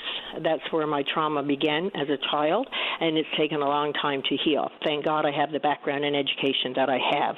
So I came to understand in June past, I had a major breakdown, suicidal, called 911, 911 they called, ambulance came, whatever. I started using psychedelic cannabis on my own. And I have discovered a treatment that is healing me in mind, body, and soul. And I am begging, and I will write a letter. I've been so busy. I'm writing a book. So I've been so busy healing and writing the book at the same time, but I will write a letter back to the Minister of Health and beg him to explore this for our province, for the people who, like myself, are suffering. I have a Facebook page with over 8,000 followers around the world, and people are suffering, and help is out there. And we have to train. I understand, because I'm trained counselor for 25 years myself, I understand that our medical system does not understand our illness. We need to train our medical system, our professionals, in a new school, because psychedelics are coming. But we got to get ahead of it, please, Minister Osborne. But Minister Osborne has zero authority on this front. Well, that's not what he said in his letter to me. Well, when we're talking about drugs being approved, that is solely the responsibility responsibility of the federal government and Health Canada itself. Yes, and that is right. That's what he said. But Health Canada has approved it for other provinces. There's no reason in this world why Newfoundland can't jump on board with Health Canada and say, okay, we're going to do it too. Ontario did it. The Western provinces are doing it. Quebec has ketamine treatment centers. It's happening. So why can't Newfoundland get on board now? Right. Well, I mean, maybe he could lobby Minister Holland and Health Canada. I don't think it'd take much lobbying. The evidence is there. They're doing it already. You get what I'm saying? That lady that you had on before, I can so relate to her, but in a different way, because I had to spend my own money to travel out of province, can't get any of it back. But the other thing is my illness is not only physical. I have complex post-traumatic stress disorder. It's physical and it's mental. And the treatment that I'm doing now using psychedelic cannabis is now starting to go into my physical pain, because I have endured pain physically and emotionally for years. So but this treatment is healing that pain. What makes cannabis psychedelic? So are you using psilocybin or other psychedelics, MDMA or ketamine? No. Or? And that's the good thing about it. When I went out of province, they gave me DMT, LSD, MDMA, psilocybin, you name it, I took it. All illegal. I came back to Newfoundland. Psychedelic cannabis is legal. That's the great part about it. We already have it legal in Canada, so I don't have to go and use illegal products. I learned on my own how to use psychedelic cannabis, and only because of my background was I able to do it. That's why I'm writing a book, because I want others to know that they can heal themselves. If I can do it, they can do it. But we have to get our province on board, because I did it by myself because I'm a counselor and I knew what was happening to my body. I went through some horrific repressed memories, and I won't get into that because it'll traumatize people, but I've had a horrific past. So you can't go into those types of treatment and you have to relive what your trauma is. That's the way it starts. But I had my husband by my side who supported me. But if you're alone and you don't understand what's happening to your body, but I had the training and I did. But if we have professionals in our province with that training and they get on board with the psychedelic cannabis and Health Canada, oh my God, there's so many people that are suffering. We have addicts that are dying. I had addictions myself. I'm just learning and overcoming it through this treatment. It goes on and on and on, but it can help so many people. So please, Newfoundland and Labrador, get on board. And other people, please, speak up. I know people are following me. I know they're watching, because there's people that are suffering, really suffering. Well, there's been, on some fronts there's sort of limited data, but on things like the impact for using psilocybin, for instance, is, I think, really well understood. It is. There's maybe a bit more confusion regarding what people think is, basically straight up recreational stuff like ketamine, possibly, or MDMA, which I think is also in that category. Exactly. So I appreciate the time, Debbie. I'll give you the final word before I have to go. I just wanted to say that what I'm doing is absolutely a treatment. It's not recreational drug use whatsoever. You have to be in a proper setting, you have to be in a proper mindset, and you have to, the medicine will take you where you need to go, but it's by no means recreational. It is a treatment that we all need. No, we don't all need it. Those of us that suffer from this illness need it desperately. That's my final word, but haven't heard the last of me. I appreciate your time, Debbie. Thank you. Thank you. I'm glad you're doing better. Thank you. Bye-bye. Take care. Bye-bye. All right, let's go ahead and take a break for the news. When we come back, we'll see if Jordan Brown is indeed in the queue. Talk about what went on at the summit, talking about and looking at the future for Lab West. Don't go away. You're listening to a rebroadcast of VOCM Open Line. Have your say by calling 709-273-5211 or 1-888-590-8626 and listen live weekday mornings at 9 a.m. Welcome back to the show. Let's try again. Line number 4, say good morning to the NDP member for Lab West. That's Jordan Brown. Jordan, you're on the air. Good morning, Patty. Can you hear me good now? I can hear you now. Perfect. I'm sorry my voice is a bit... I'm gonna do this. I want to call and talk about the Future of Labrador West Summit we just finished up here yesterday. It was a fantastic discussion on a lot of the issues that we've been talking about for years here in Labrador West, especially housing, recruitment and retention of workers, and also some possibilities of how the economics of the region are going to change over the next 6-7 years. Yeah, I mean, It's encouraging to see the type of people who were in attendance, but I'll go back to the comments on the heels of the summit by the Mayor of Lab City, Belinda Adams. We need actions. We need action lists, because words are important, but actions are the be-all and end-all. So before we get to next steps, what exactly was focused in on here? Because I'll see vague references to healthcare and to mining opportunities, and then, of course, housing, which is, if we don't get housing right, then the rest of these things probably aren't going to happen anyway. So what were you hearing that you think requires next steps in so-called action lists? Well, absolutely. How we build housing. Yeah, the connection's terrible, Jordan. You're going to have to move around a little bit and see if we can clear this up. All right, that's worse. No. Maybe that's going to get to the list of how services level there. That's even worse. Try again. Can you hear me out there, Patty? That's not too bad. Let's go. Let's keep going. Perfect. I'm going to put him on hold. Dave, can you speak to him, see if we can get a landline going? Because I can't hear him at all. Let's keep rolling. Let's go to line number 2. Beverly, you're on the air. Good morning. Good morning. Hi, my name is Beverly Welshman. I'm en route to St. John's, actually, right now in Portishead. I just heard a caller under a few minutes ago talking about her expense for travel. I have to go to St. John's to see a dermatologist. Unfortunately, there is nowhere else to go. And because he has a clinic in, for example, the Village Mall, I can't stay in the hostel. They won't accept me. Okay. So your concern is similar to Violet's, but yours is not a travel cost coverage. Yours is a hotel stay coverage. So just explain one more time what the rule is for who gets access to the hostel? If, for example, I was up last year and had major surgery in St. John's, and I was allowed to stay in the hostel. I had to pay extra because I had somebody stay in the room with me, but because I had major surgery, I had to have somebody with me. So this year I'm going up now for a procedure. He's got his own clinic in the Village Mall, and they won't accept that considered he's got his own clinic. Okay. And even like her, we have to pay for our coverage to go up. I can get reimbursed so much of it, but that's that much more out of your own pocket when you have to pay more, for example, a hotel. Mm-hmm. And I know, there's lots of callers who's listening. Lots of people are out there listening. So maybe the right person is listening to help out in situations like this. Yeah, possibly. I guess it's, there's going to be limited opportunity for there to be a policy change to accommodate this trip on your behalf. But yes, splitting that hair, if a doctor is a doctor is a doctor, whether or not you see him in the Health Sciences Centre or in a clinic on Topsail Road, the fact of the matter is you had to travel to the only part of the province with a dermatologist. Yep. I got a 6-hour drive this morning, and that's, doing good coverage. And for probably 15, 20-minute procedure and turn around and come back. And I have no other choice to stay all night and have to pay for a hotel because the hostel wouldn't accept me. Yeah, so just to give the folks an idea, I've never stayed at the hostel, obviously, because I actually live in the city. But what does it cost to stay in the hostel, and what kind of rate have you been quoted for the hotel that you're staying at? When I was up last year, for just one person to go in the hospital was like $35. But because my husband stayed with me where I was having major surgery, I paid $49. Yeah, okay. So pretty standard too, hotel stays. Yeah, okay. Yes.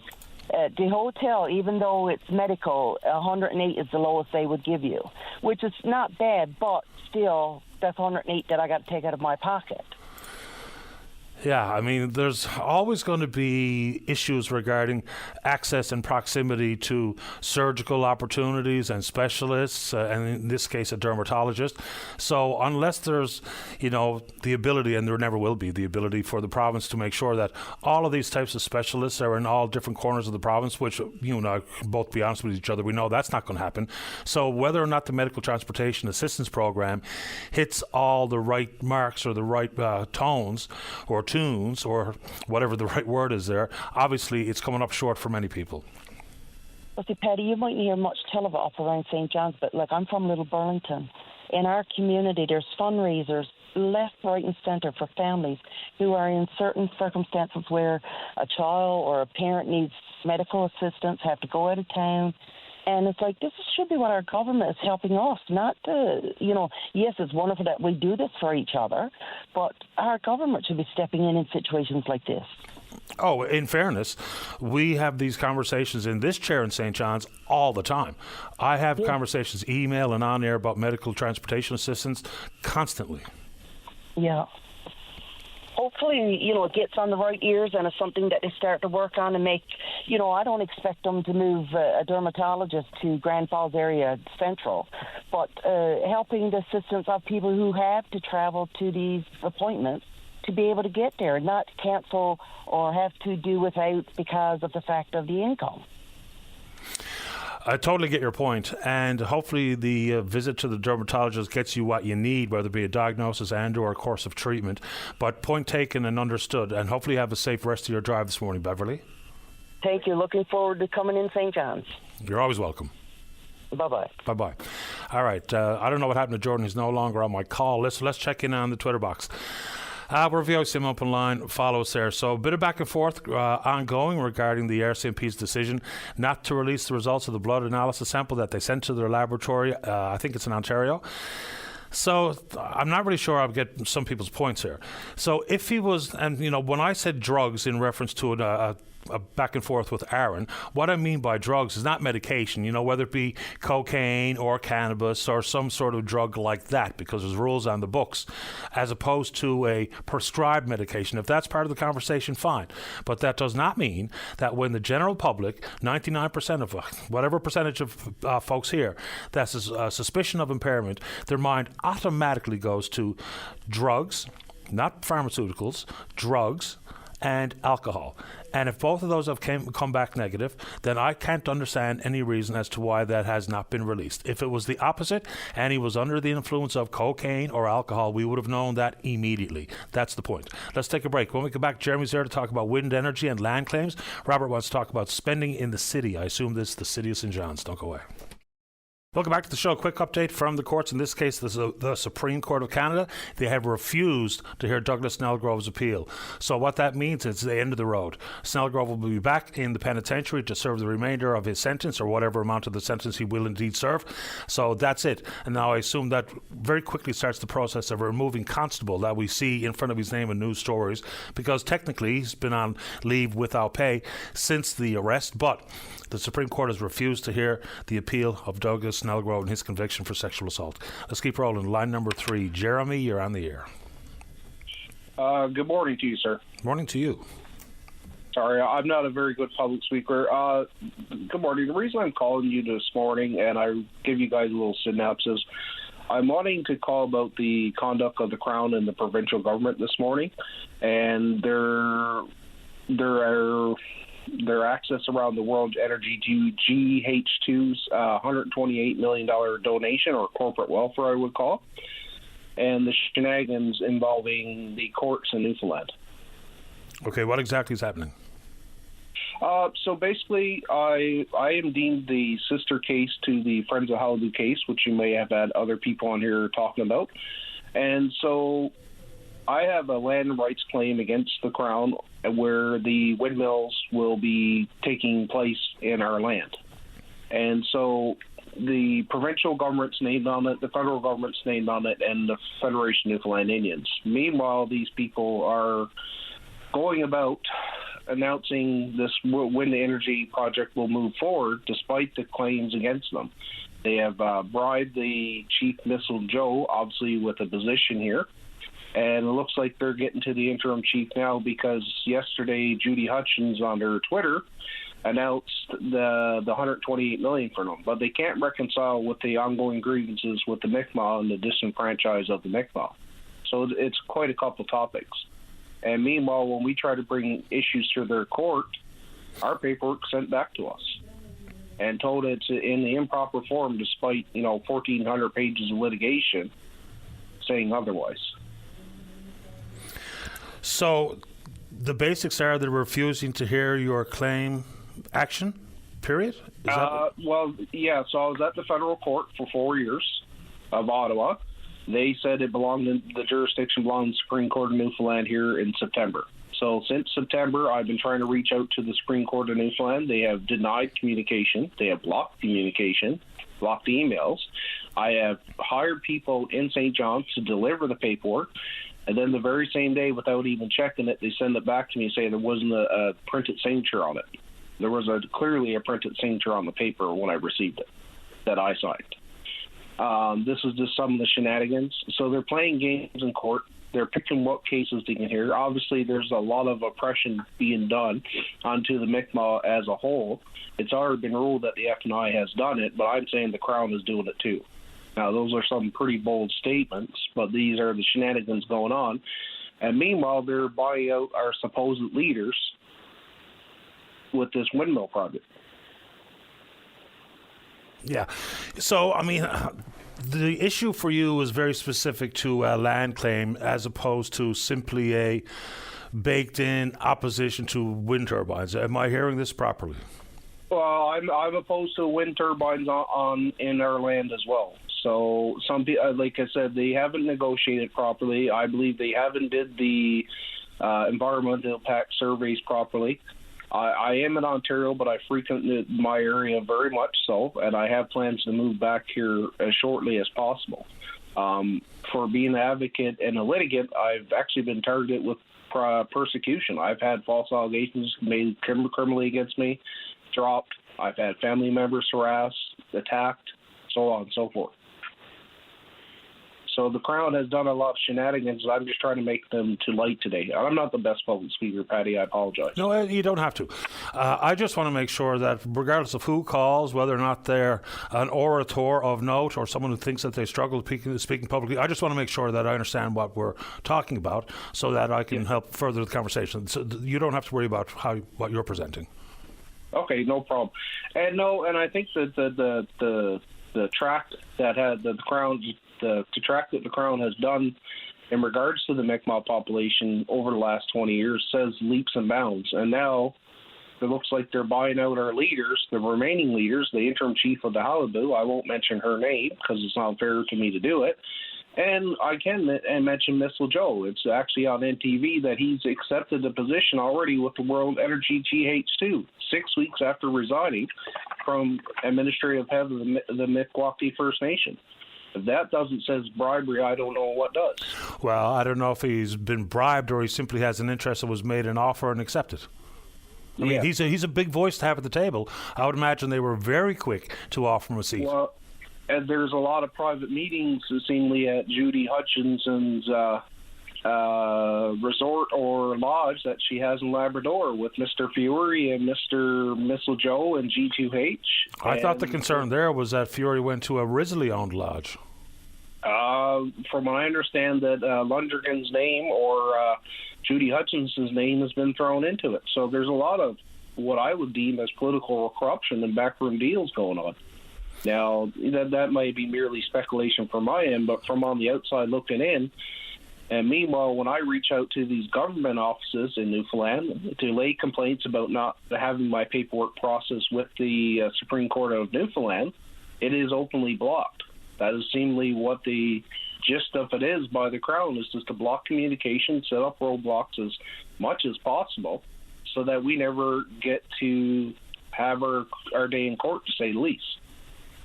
Now, I'm without a lawyer, per se, as speaking in court, but I've had a lawyer help prepare the 1,400 pages of documents, and they don't understand why the court and the Crown is refusing to have this service. Yeah, and I don't know. Without knowing all of the different moving parts and the ins and the outs, I really don't know what to say to your concern. You know, the issue regarding Fury's visit to a Fish Lodge in Labrador, I think that optically it was a problem. Realistically, I don't think it was going to mean a row of beans. He was either going to apply for this proposal or he wasn't. I don't think John Risley is necessarily someone who needs to get cold comfort from one individual at any level of government. I mean, he's been running roughshod and running hard in the business world for a long, long time. He's got the skin like a rhino. So I don't know if that was of any influence here.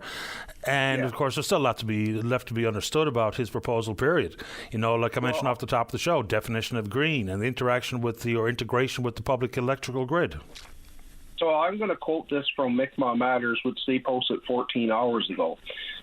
Here's some news from the What a Small World department. Today, MP Judy Hudson's announced $128 million in funding to World GH2, which I just announced. Principal is billionaire John Risley. Risley bought the luxurious Rifflin Hitch Lodge from Hutchins, who's daughter of the Lungergan clan. It was Rifflin Hitch Lodge that Premier of Newfoundland Andrew Fury and his dad, former Senator George Fury, met with Risley on a posh fishing trip in July 2021, before the province lifted the moratorium on wind energy. Andrew's pal, Brandon Paddock, went straight from advising the Premier to being director of Risley's WGH2. Andrew's dad, George, is an advisor to Vortex Energy, which is a hatchling plant to store hydrogen in salt caverns under Robinson's River, a salmon river in southwestern Newfoundland. Today's announcement comes 2 days after GH2 hired former Chief Missile Joe, who was part of the Mi'kmaq Coalition, to whom Risley unloaded the Clearwater Seafood Company. Missile Joe has been an overnight guest at the home of Premier in St. John's. And that's from Mi'kmaq Matters. Now, I don't speak for Mi'kmaq Matters. I just quote it, what they had posted. And that's fair. You know, if there was only one game in town, then I think everyone would be rightfully saying something stinks in Denmark. But the fact of the matter is there was 9 applications for these proposals.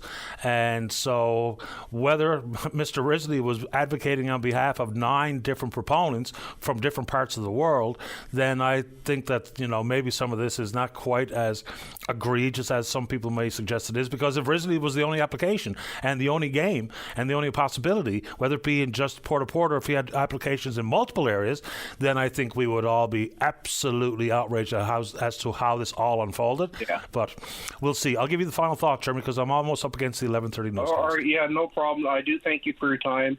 My final thought would be that they haven't consulted, at least with me, or the people, some of the people that have land and rights claims against the Crown and the province. Originally, the KMA group, as I wrote to you guys, I was a part of, and they had land claims, and the Crown, your Supreme Court of Newfoundland, would not they would not certify the class back in 2008. That's because they were worried about singular claims. Now, I'm back here in 2023 with a singular claim, and they won't even allow me to give a court file number. And so I do thank you for your time. I just wanted to bring this to air about the shenanigans going on around the G2H. There's widely in opposition, and I even looked at your guys' poll today. So far right now, 61% say no, they do not support World Energy G2H. So it's a highly I don't know what the word would be, sorry. Yeah, I don't know either. There's always going to be some opposition, if not a ton. But again, I think that if we look across the rest of the province and the 5 proposals, because Pattern Energy wasn't going to use Crown land, so they're proceeding with the second phase of their plans at the Port of Argentia. But you don't necessarily hear the same sort of pushback and the level of and the tone and tenor pushback against the Exploits Valley or down the Burin Peninsula or at Come By Chance or at the Port of Argentia like you do with Risley. Risley's a firebrand. You know, he's got a reputation. He's been involved in business dealings in this province in the past, whether or not simply because he's a billionaire and or his past business dealings and or his reputation. It gets so much different energy and reaction than the other proponents that I think his name, in large part, drives that type of reaction. Maybe I'm wrong, but I'm pretty sure that's a big part of it, because just look at the opposition in other parts of the province. There is some, of course there is. Is it at the same level as on the Port Peninsula? Absolutely not. Well, certainly not on this show. It might be in the communities where the proponents are having these discussions. But Jeremy, I am late for the news, but I appreciate your time this morning. Stay in touch. Thank you very much. You're welcome. Take care. Bye-bye. All right, then let's see here. Okay, let's take a break for the newscast. When we come back, Robert, you stay right there. You're next in the queue to talk about city spending. Don't go away. Welcome back to the show. Let's go to line number 1. Robert, you're on the air. Yeah, good morning, sir. I'm a first-time caller, so you'll have to forgive me for a few things. You take your time. Welcome to the show. I just want to make a few comments on our city hall. Okay. Insofar as my wife and I were seniors, all right? We are seniors. And our son lives upstairs, and we're downstairs, and we chipped in and bought a house here, which we still own. But the reason why we done it because my wife and I are no longer capable of looking after ourselves, and he's been basically looking after us for the past 8 years, and yet we get taxed to the hilt. We got to pay our own water bill, even though there's only one water line to the whole house. That's only one aspect that I want to talk to you about. So just let me understand that. You're paying a water tax like we all are at $675. So what's the point you're making there, Robert? Pardon? Well, first of all, there's only one water line to our house. We share the same house. And the reason why we're doing that is because we chipped in and bought the house. And subsequently, the reason why we did because my wife and I, I'm 82, she's 81. So we couldn't go shoveling snow or do anything else, basically speaking, And I thought it was totally unfair, but apparently I've been talking to the Seniors Association, and there's thousands of people like us living in St. John's paying taxes, and everyone feels as though they've been, not properly treated, Anyway, let that go. But the other thing I want to talk about is City Hall itself. I remember years ago when Andy Wells was the mayor, and he hired on a city manager by the name of, I forget his name, anyway, blah, blah, blah. He was the assistant city manager of Winnipeg. Andy Wells fired him. He said he didn't need a city manager at the time. So he took a big raise in salary and everything else, and Bill Mann, this guy's name was, and he fired him. And watching on the news the other night here, I was sitting and watching the news, which I always watch, and this lady come on. She is the assistant city manager. So now we got a city manager, assistant manager, and now we just hired a new sports manager. Okay? And I was thinking, maybe it's time for the Department of Municipal Affairs to step in and put an auditor down in St. John's in the City Hall and find out what in the name of God is going on. Robert, when you make reference to a sports manager, are you talking about the person at the helm of St. John's Sports and Entertainment? No, well, he just hired a new one on. Yeah, a new person in that position, that's true. All right. And why do we need an assistant city manager? I really don't know, and I think there's absolutely a conversation to be had about how many people work for the city and how much they make. No doubt about it. Yeah, I mean, it's a bit ridiculous, really, And I was talking to a lot of people in the Senior Association, which I'm a member of, and none of us can seem to understand why the city staff keeps growing. I mean, they got no money because they're always on TV or on whatever the hell it is, any kind of a outlet for the news, is that, well, we got to raise the taxes. They just raised the taxes again at our house. So, I mean, where's the limit to this at all? At what point do you holler say enough? I think we're all, as residents, saying enough. I certainly am, and we've had that conversation on this show. I mean, a 13% increase in my property tax year over year is a huge number. And to know that they're saying that the basics are because of the need to replace equipment for snow clearing and ice management and garbage trucks, fair enough, but that begs the question as to how we arrived at having to do it all in one fell swoop as opposed to chipping away at it year over year. My wife and I, we worked in the private sector all our lives. We never worked for any government agency whatsoever, We were quite independent. We depended on nobody else but ourselves. We didn't go to the government for handouts or nothing of that nature. Thank God we were fortunate enough that we were able to work, But today, I'd like to see an auditor come into the Department of Municipal Affairs and actually go down there and audit that whole City Hall and find out what we need and what we don't need, because to me it sounds excessive, really, No, I'm not talking about the people, the salaries, stuff like that. I mean, whatever type thing. But, I mean, it's a bit maddening when you figure out, I have a sister who lives up by Mundy Pond. She's been living there for 66 years. And she lives at a cul-de-sac called Connors Avenue, right? Okay. Now, they built 3 enormous townhouses there. And they put her taxes up $200 because the neighborhood improved. Now, she's living alone. She only lives off of whatever, the government, the Canada pension and old age pension, stuff like that. I mean, that is ridiculous. You know, I mean, what in God's name do you want an 88-year-old woman to put pressure on her for at this stage in her life? You know, and I thought it was maddening, absolutely maddening. You know, and I think it's unfair, and I think it's time that the city council of this city took into consideration seniors like my wife and I, who are completely dependent upon by my son and his family to look after us, clear snow, you know, whatever type thing. You know, we can't do it no more, and we're not going to ask out to the government to ask us, well, can you give us more money to live on? You know, I mean, I just don't want to do it. You know, I don't think it's necessary. You know, but why double tax the house? Because we got the same water line. I don't understand it. Fair enough. And let me just make sure I understand the double tax. So do you have a vacant apartment downstairs and now you're forced to either pay 2 water taxes or do a renovation? We had to renovate the house first, really, for my wife and I. Okay. Yeah. And yes, we get a water bill every year, you know, and so does my son upstairs. You know, and like I said, I was down at St. John's Senior Association, and this is very, very, very common. You know, and it seems highly unfair. And everyone out of the associations that I go to felt it was unnecessary. You know, it was just a tax grab.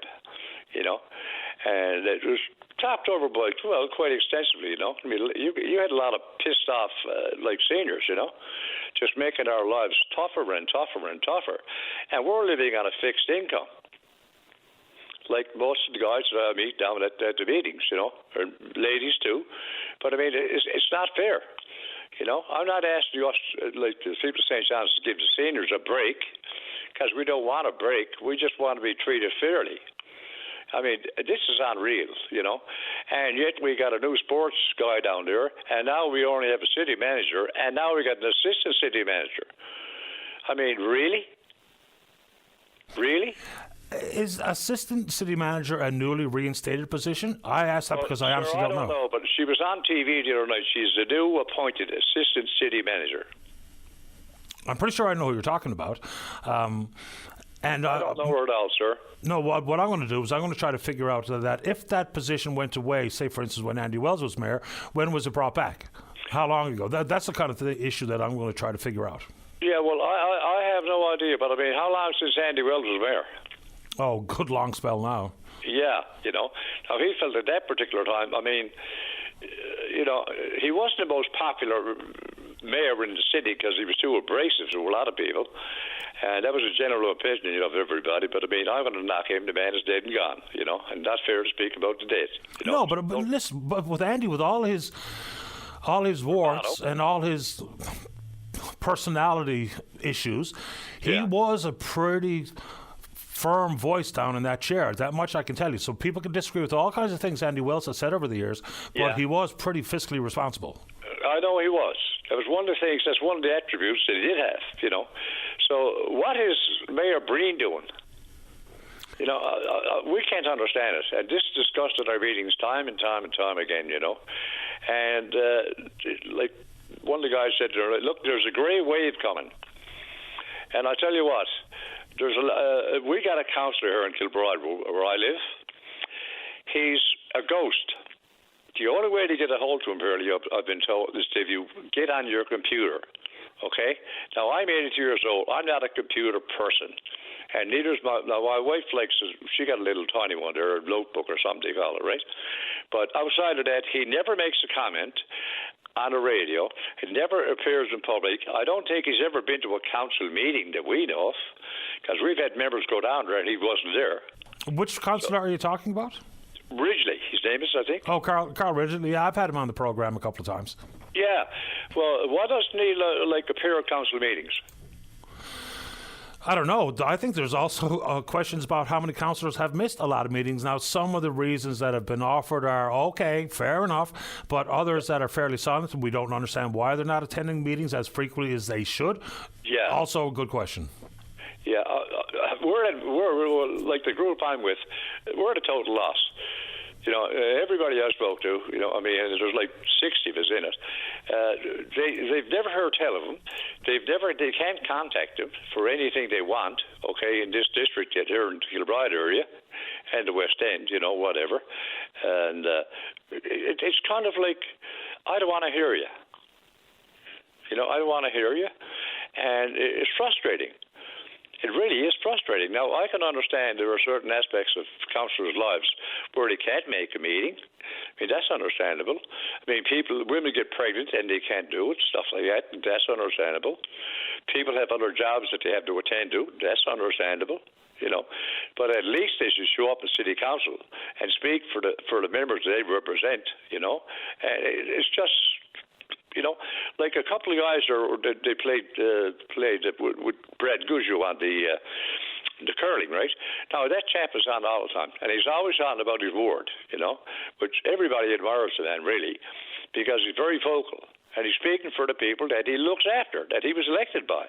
But we haven't heard a word from this guy at all, And there's been a lot of frustration, and everybody calls him the ghost. That's what he's referred to in the meetings I go to.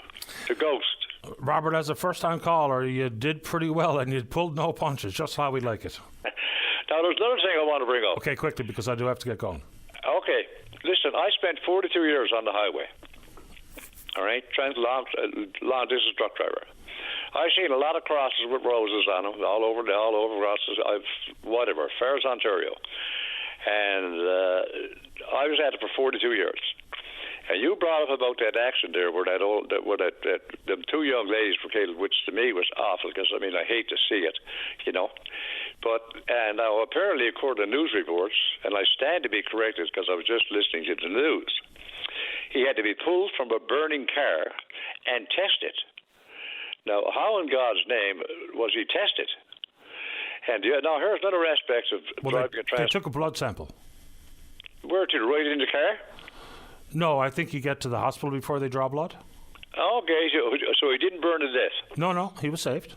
Okay, now, when I was driving a transport truck, right, up in Ontario, I'm with the Teamsters unit, has been since 1960-odd. Anyway, there was a lot of weird transport truck, cars, things, accidents, and they were weird. So we had an investigation go ahead, and it included the OPP and the insurance industry of Ontario to find out what in God's name was happening. And, of course, this didn't start until the 90s. And in the 90s, out came cell phones. So at the end of the meeting that I attended, and the investigations done by the OPP and the insurance companies, 43% of the people who were killed in accidents was caused by cell phones. Distracted driving. 23% of the people who were killed in accidents were speeding. The other 15% that were killed in accidents or killed themselves were impaired. Alcohol impaired. And we started looking into it, And I said, where are they drawing the lines? Because every time you turn around, that chap that hit those two young ladies, which was terrible, did they check their cell phones? We don't know and we'll never know. The only two people that know are dead. I know, but their cell phones are still alive.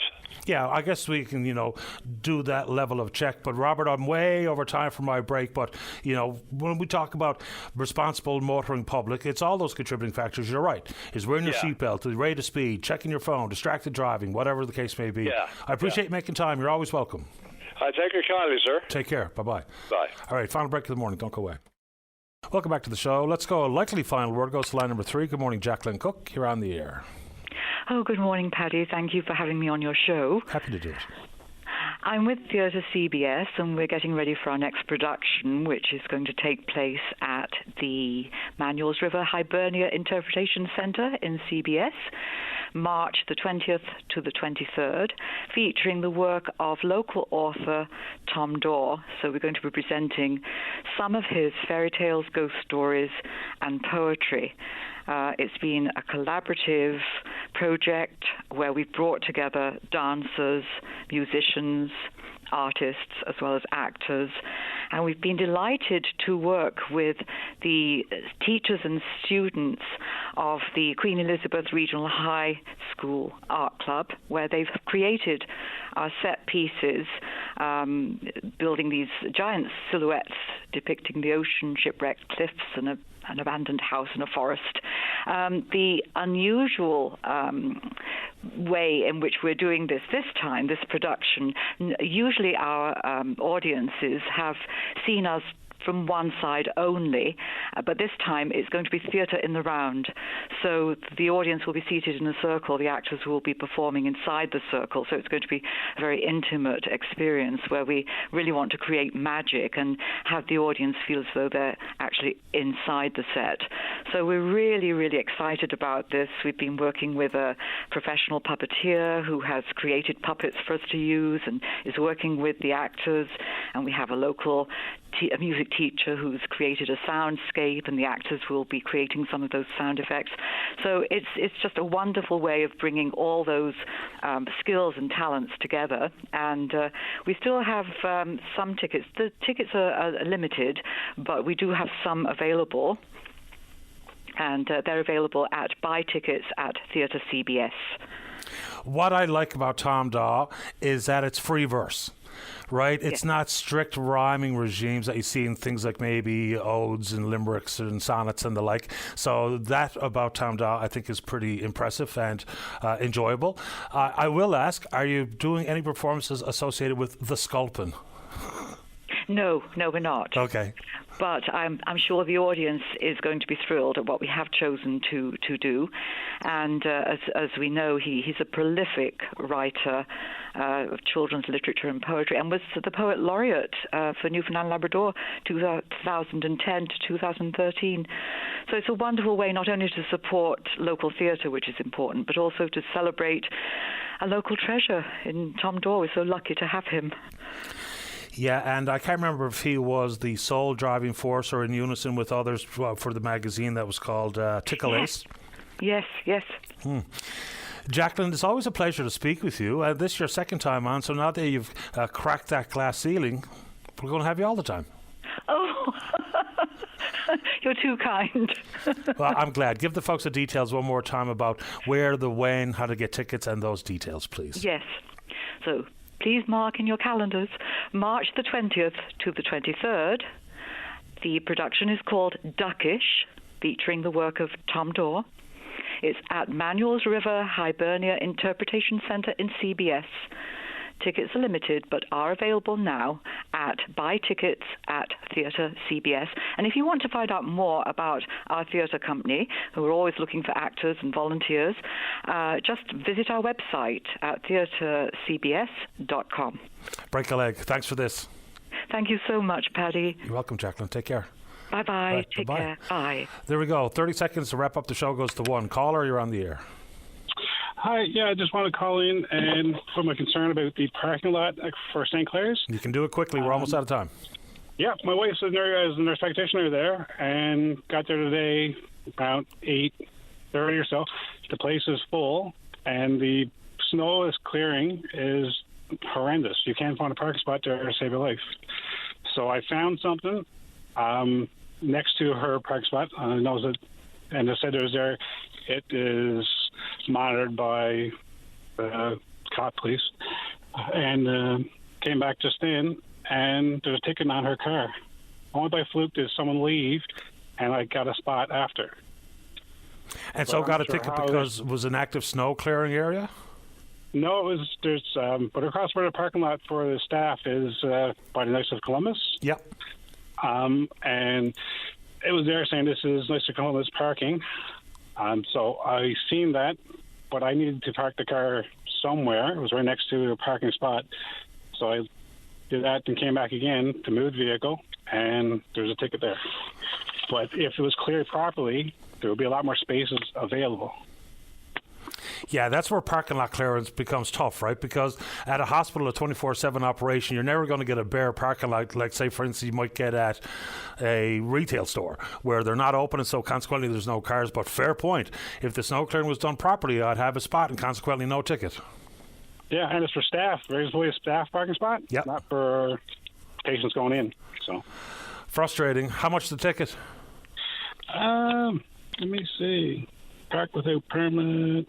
It doesn't say. I'm figuring probably around 10, 20. I think you're going to be lucky if it's 10 or 20. I appreciate the comment and the concern. You've had the last word. Thank you, sir. You're welcome. Bye-bye. All right, there we go. Good show today, and we will indeed pick up this conversation again tomorrow morning right here on VOCM and Big Land FM's Open Line. On behalf of the producer, David Williams, I'm your host, Paddy Daly. Have yourself a safe, fun, happy day. We'll talk in the morning. Bye-bye.